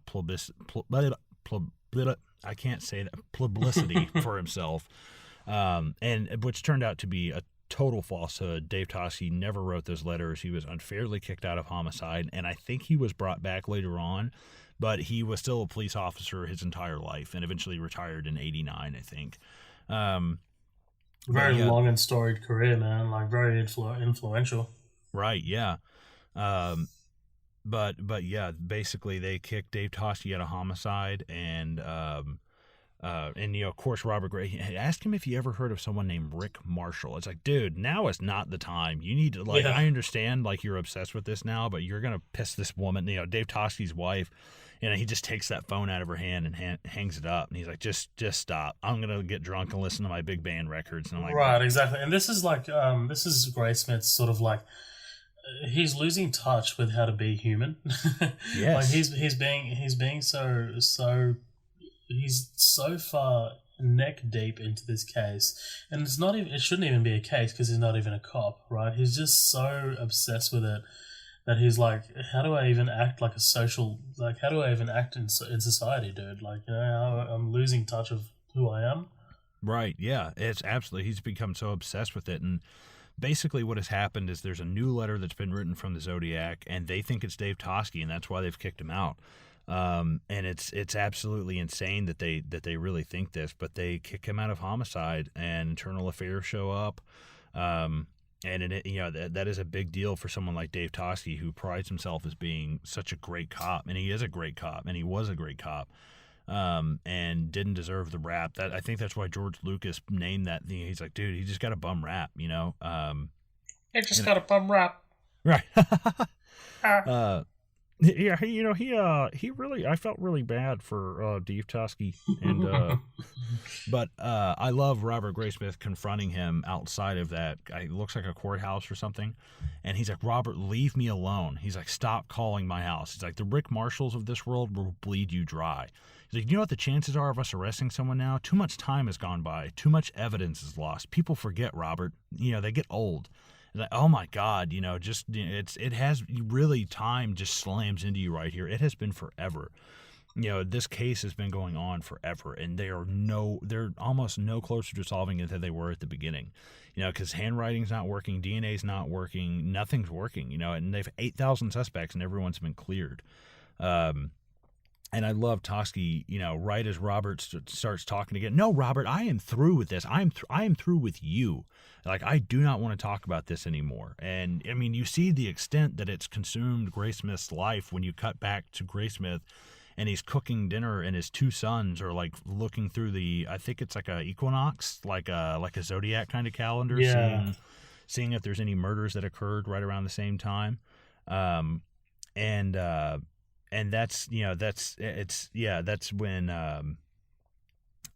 that's basically when he cracks the code. I believe he finds a copy of one of the ciphers in the Code Breakers book. The kid finds one of them, and Robert Graysmith winds up cracking the code, and unfortunately, we actually, now here's where we get our last shot of Robert Downey Jr., the very last one, sitting at a bar with an oxygen tank.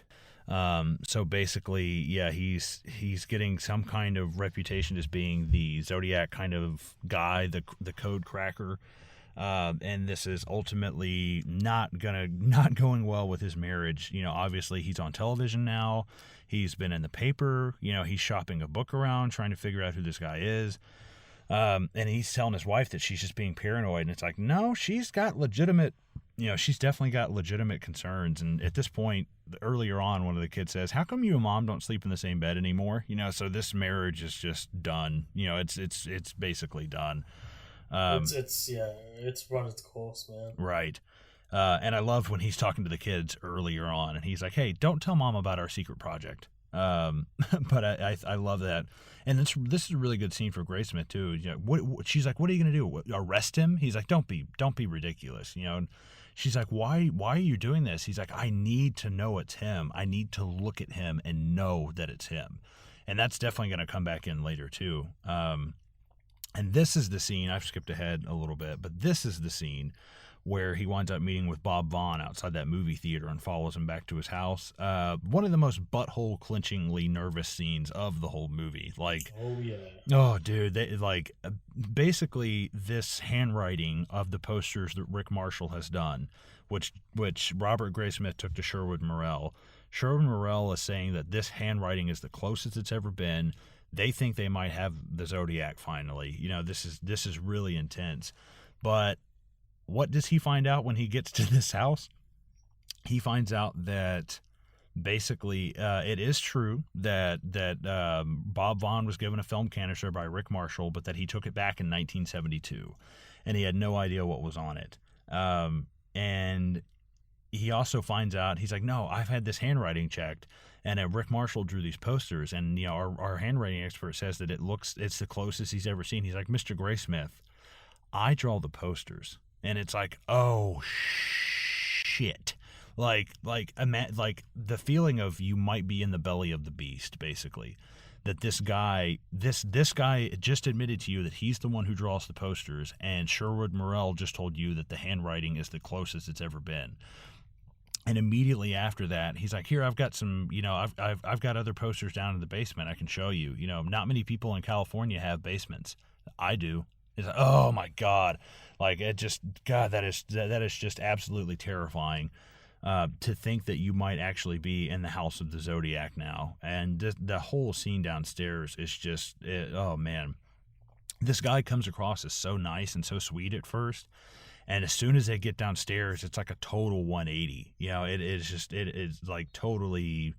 It's like a horror film. Right. It totally changes direction automatically. And you can see him trying to backpedal. I won't take any more of your time. He's like, "No, it's fine. I insist. Come downstairs and check out these posters, that I've got."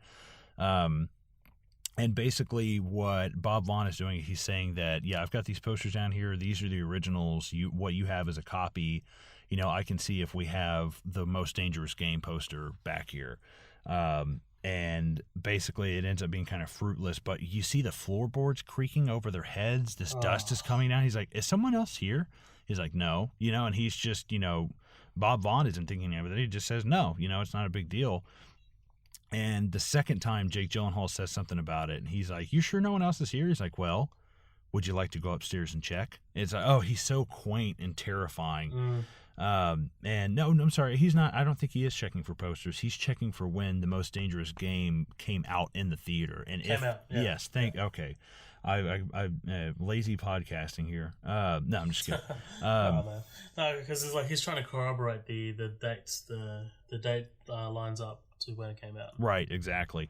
And this great scene of Robert Graysmith just booking it up the steps, and you can see the guy walk in the background. It's like, fuck that, man. He turns off the light. Yeah. He turns off that light, and Graysmith gets the fuck out of there. And as soon as he's going up the steps, he's getting closer to the step. Like, it's such a terrifying shot. It's so creepy. And that's where he confronts him in front of the steps, and or right at the steps of his house, and he just unlocks the door, and he's like, "No, there you go," and all of a sudden is like the nicest guy in the world again. It's like, "Have a good night, Mr. Graysmith." I know. But yeah, this is all just fantastic stuff. It's great, especially we're seeing the derailment of Robert Graysmith's marriage. His wife has taken the kids and gone to her mother's. And I don't blame her a bit. I hate to, even Robert Graysmith, the real Robert Graysmith, was like, I totally see why my wife divorced me. He's like, I totally see it. He's like, I don't, and her note literally says, "Don't call," You know, it's like it sucks, but basically, you know, after that, he's kind of on his own. You know, there's no, you know, Dave Toschi doesn't want anything to do with him. His wife is gone. Paul Avery is gone. But he does find a little bit of glimmer of hope. He finds, I believe is it Darlene's sister? I believe is. Yeah, I couldn't really pin that. I really couldn't. I mean, the letters, like, she's all fucked up for one. Right. Yeah. Right. Linda, her name is. Linda. Thank you. Yeah, I can't. If she's a friend or a sister, the movie never really states, and my memory is just failing me after hours of talking about this. No, that's right. But she confirms that, I mean, like, the painting party happens and the guy showed up in a suit. Mm-hmm. And then she also says that Darlene was scared of him. And then she absolutely just blurts out as he runs away. As he walks off. It wasn't Rick, it was Lee. Yes. That is such a good scene. And I love Jill. It was Rick. No, it wasn't Rick. Just say it. It was Rick. And it's like, oh my God, he wants this so bad. And then she's like, no, it's Lee. And like, this is the most damning thing I think about Arthur Lee Allen is the fact that Dave Toschi and Bill Armstrong and all of them came to the conclusion that it was probably Arthur Lee Allen. And then you have basically a private investigator who has never heard the name Arthur Lee Allen. He doesn't know who Arthur Lee Allen is. He's not able to piece this together by himself. And eventually when she says the name Lee, he comes to a separate conclusion all on his own that it's this guy. And that's hard to fight, man. Exactly. That's really hard to fight. Like, exactly. You know? Like, how does a random name that's been investigated by the police come full circle years later to an absolute random person who Graysmith is? Graysmith is a random person. He's not a part of this investigation, like, officially. Right. Yeah. No, not at all. Not in any official capacity. And after his meeting with Linda, you know, Graysmith runs to the Vallejo Police Department. You know, it's soaking down. He's soaked. It's pouring down rain. Like, you know, Sergeant Molinax, you got to let me in, you know. And it just, God, this guy's life has just become nothing but Zodiac. And, you know, but Molinax, just as a little, I guess, just a source of pity, gives him 5 minutes in his records. And Linda states that some of Darlene's closest friends are Lee, who used to bring Darlene presents from Tijuana. And it's like, you know, but Molinax is not convinced. You know, that's just a name in a file that contains thousands. You know, he cuts him off. He's like, you know, Dave Toschi agrees with me. He's like, our investigation into this subject is over. You know, I'm sorry. And I love that. You know, he's like, I want to help you, man, but I mean, I'm a cop and I didn't investigate it, you know, to the level that you are. This is your life now. And of course, right after his meeting with Molinax, we cut to him spilling the coffee all over the files, and it's just like boxes everywhere with Zodiac shit, you know, just everywhere, and it's just insane. And you know, his I believe ex-wife or soon-to-be ex-wife shows up, and you know, she's like, I can't have the kids seeing you like this. We can't do this. You know, whatever this is, whatever you need to do, Robert, just finish it. You know, just finish it and get it over with. And that's when she drops off. For the longest time, I thought these were divorce papers, but I'm not sure where she gets this. It's never really stated where she, if somebody sends this to her, you know, trying to get a hold of him. I didn't really understand this part, and after even reading the books, I'm not sure where. It's still a bit, right. It's still a bit weird. Right, and this could be total bullshit. You know, this could just be total movie bullshit, and you know, it's just an exciting part. Because this is going to be our last viewing of Chloe Sevigny as well. She's not popping back up anymore. And basically within the file that she drops off, he finds Arthur Lee Allen's driver's license, and that first thing he notices is his birth date. He's like, oh my God, you know, it sees the birth date, and that's just it. And right, exactly. I love this scene running to Mark Ruffalo's house. And, you know, Dave, you got to let me in. He's like, oh, my God, is he here? Call SFPD. I'm going to get my gun. You know, and he goes downstairs in his little underwear Speedo with, like, throwing his robe on. And, yeah, I absolutely, you know, it's Arthur Lee Allen. Yeah, it's like, oh, my God. You know, Toschi just immediately stops all resistance. And he just opens up the door. How did you get that name? You know, it's like, oh, dude, you can tell he's got you now. Like, he's he's coming to the same conclusions that you are, and Toschi can't keep that door closed. He's like, no, I can't. I've got to let him in. He's like, this is, I think that Toschi stopped himself before he fell into it like Graysmith, but I could definitely see Toschi falling into it like Graysmith did. Because this is obviously way more personal to him. He's the cop. He should be the one solving this. Exactly, yeah. But yeah, basically, Arthur Lee Allen sent Toschi a typed written letter apologizing that he wasn't the Zodiac. And they say out of 1,500 suspects, he's the only one who ever did it. And it is a constant in like police profiles of serial killers that they often try to help to mask their own involvement in the incident. Which is kind of nuts. It's like when you steal $5 from somebody and then you act like one of the people trying to help them find it. Just those shitbirds.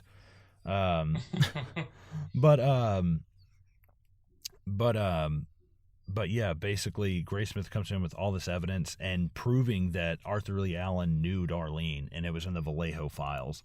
And this is where we're cutting back to, honestly, what I consider to be kind of the climax of the movie. They're eating breakfast, and he's going over all of this evidence, and it's just fantastic. He really gets Toschi. He really is like, this is this is the evidence as it is, and you can no longer deny it.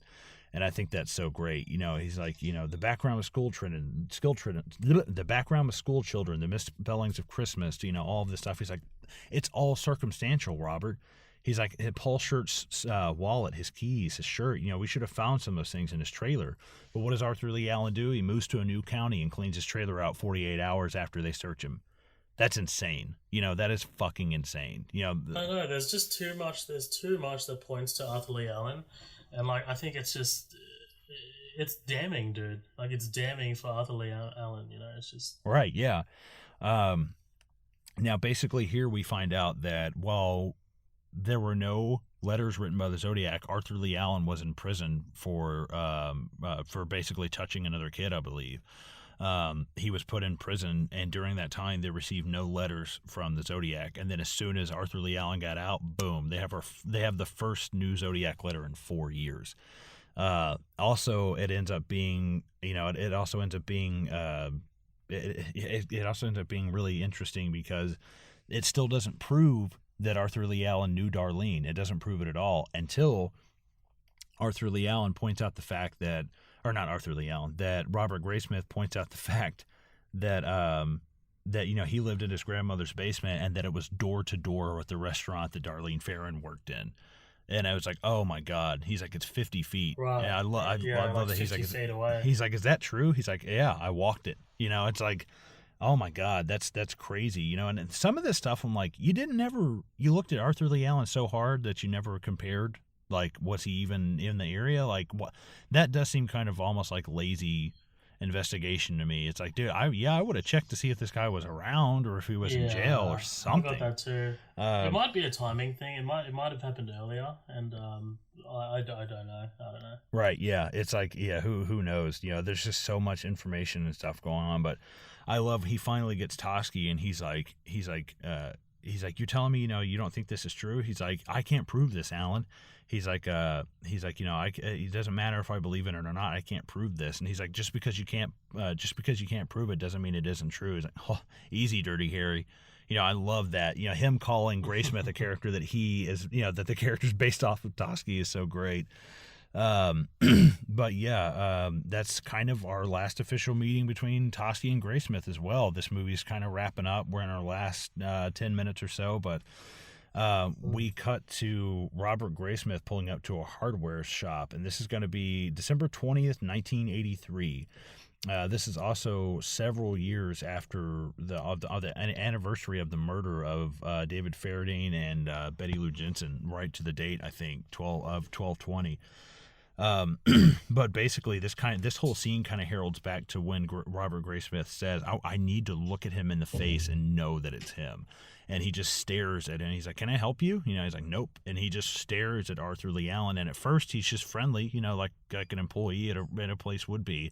And slowly, he starts realizing who Robert Graysmith is. And there's that door. Yeah. That door opens up behind Arthur Lee Allen, and he looks over his shoulder and looks back at Robert Graysmith like, you better be fucking lucky that there's people here. Like, his look is so fucking, like, just barely tethered.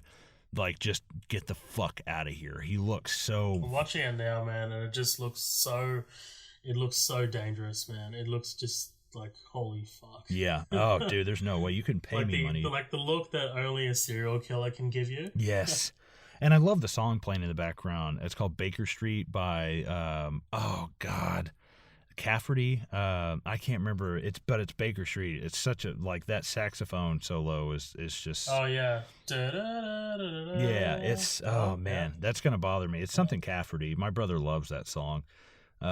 Jerry Rafferty? Jerry Rafferty, thank you, not Cafferty. I'm thinking of John Cafferty. I'm thinking of John Cafferty and the Beaver Brown Band. It's like I remember, man.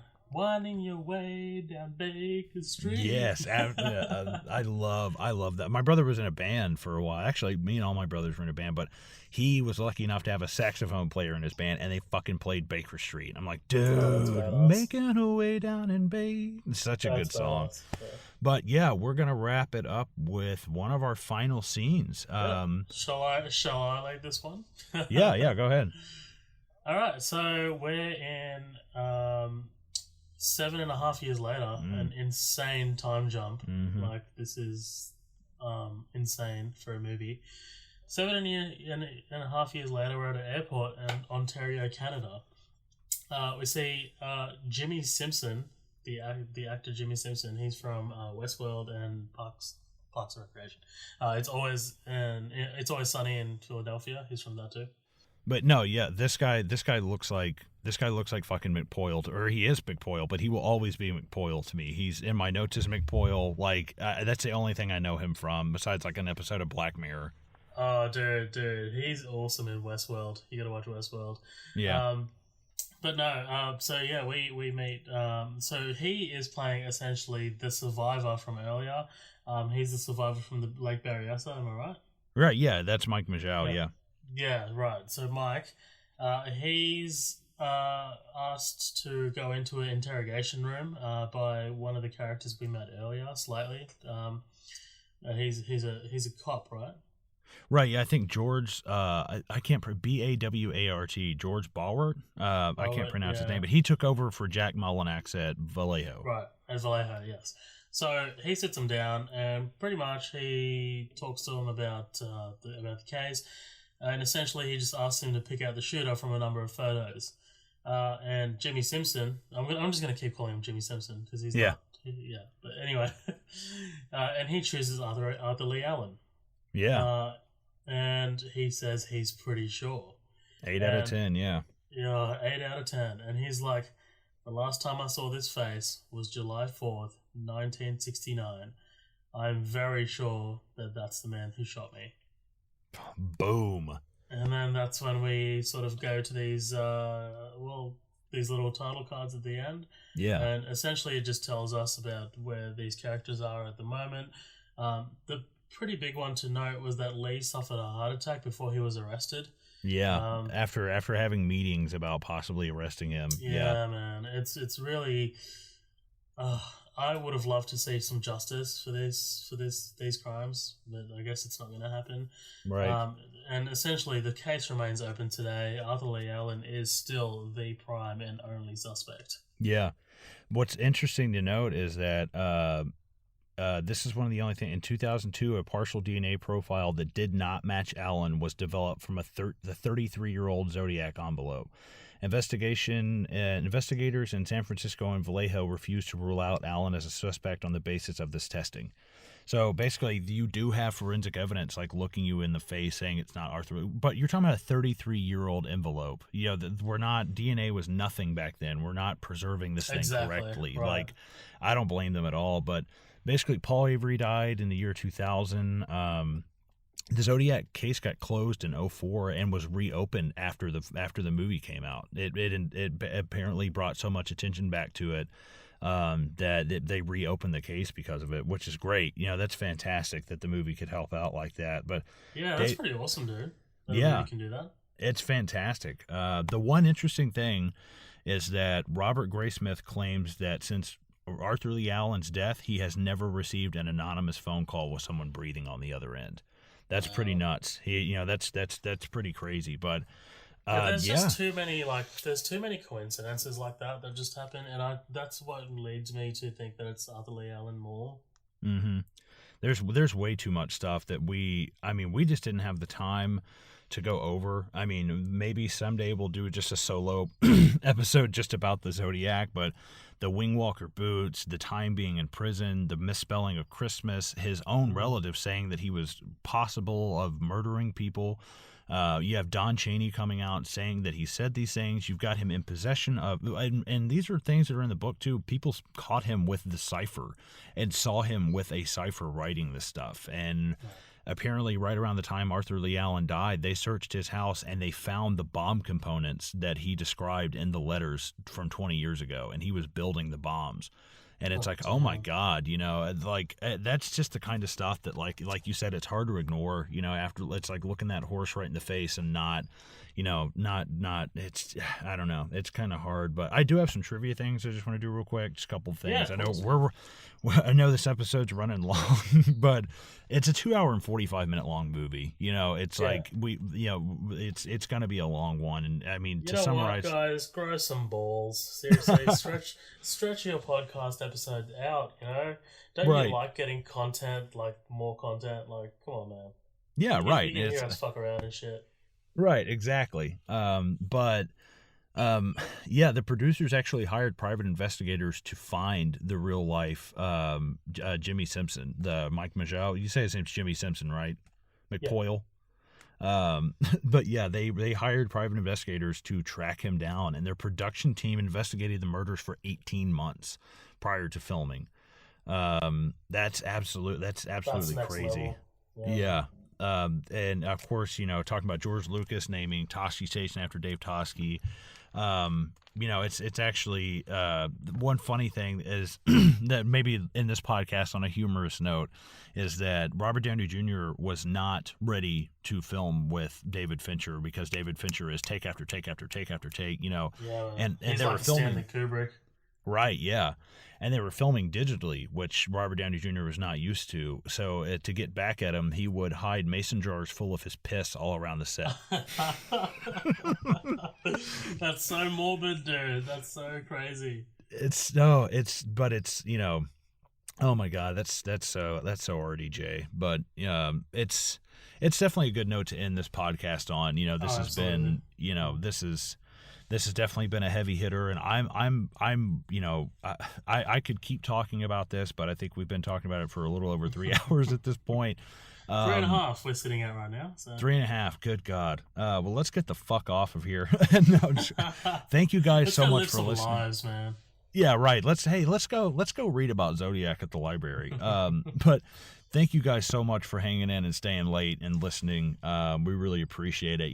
Our first couple podcasts, these are big movies that we've taken on. So, obviously the smaller the movie, I think the smaller episode we're going to have, and we're definitely still looking forward to doing more content and doing those solo I think it works well too with those small solo episodes in between. You get a big dump every 2 weeks and then you get another, you get a smaller one kind of in between. Maybe big dump isn't the right term, but either way, excrement.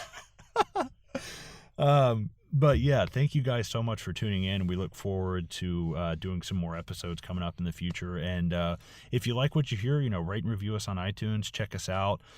You can always find us on Facebook at Midnight Double Feature. Feel free to join our group called the After Party. Everyone's invited. And if you've got any questions or comments, anything at all, if you're not on social media, you're always welcome to email us at midnightdoublefeature@gmail.com. Zoheb, say goodbye to the nice people. See you guys. It's been fun. It's been very long. I am starving. I'm gonna get something to eat. But no, seriously, this is always great to do. I'm always looking forward to doing a podcast. We've got some pretty big shit lined up, so stay tuned. Yeah, absolutely. Thanks for tuning in, guys. We'll talk to you later.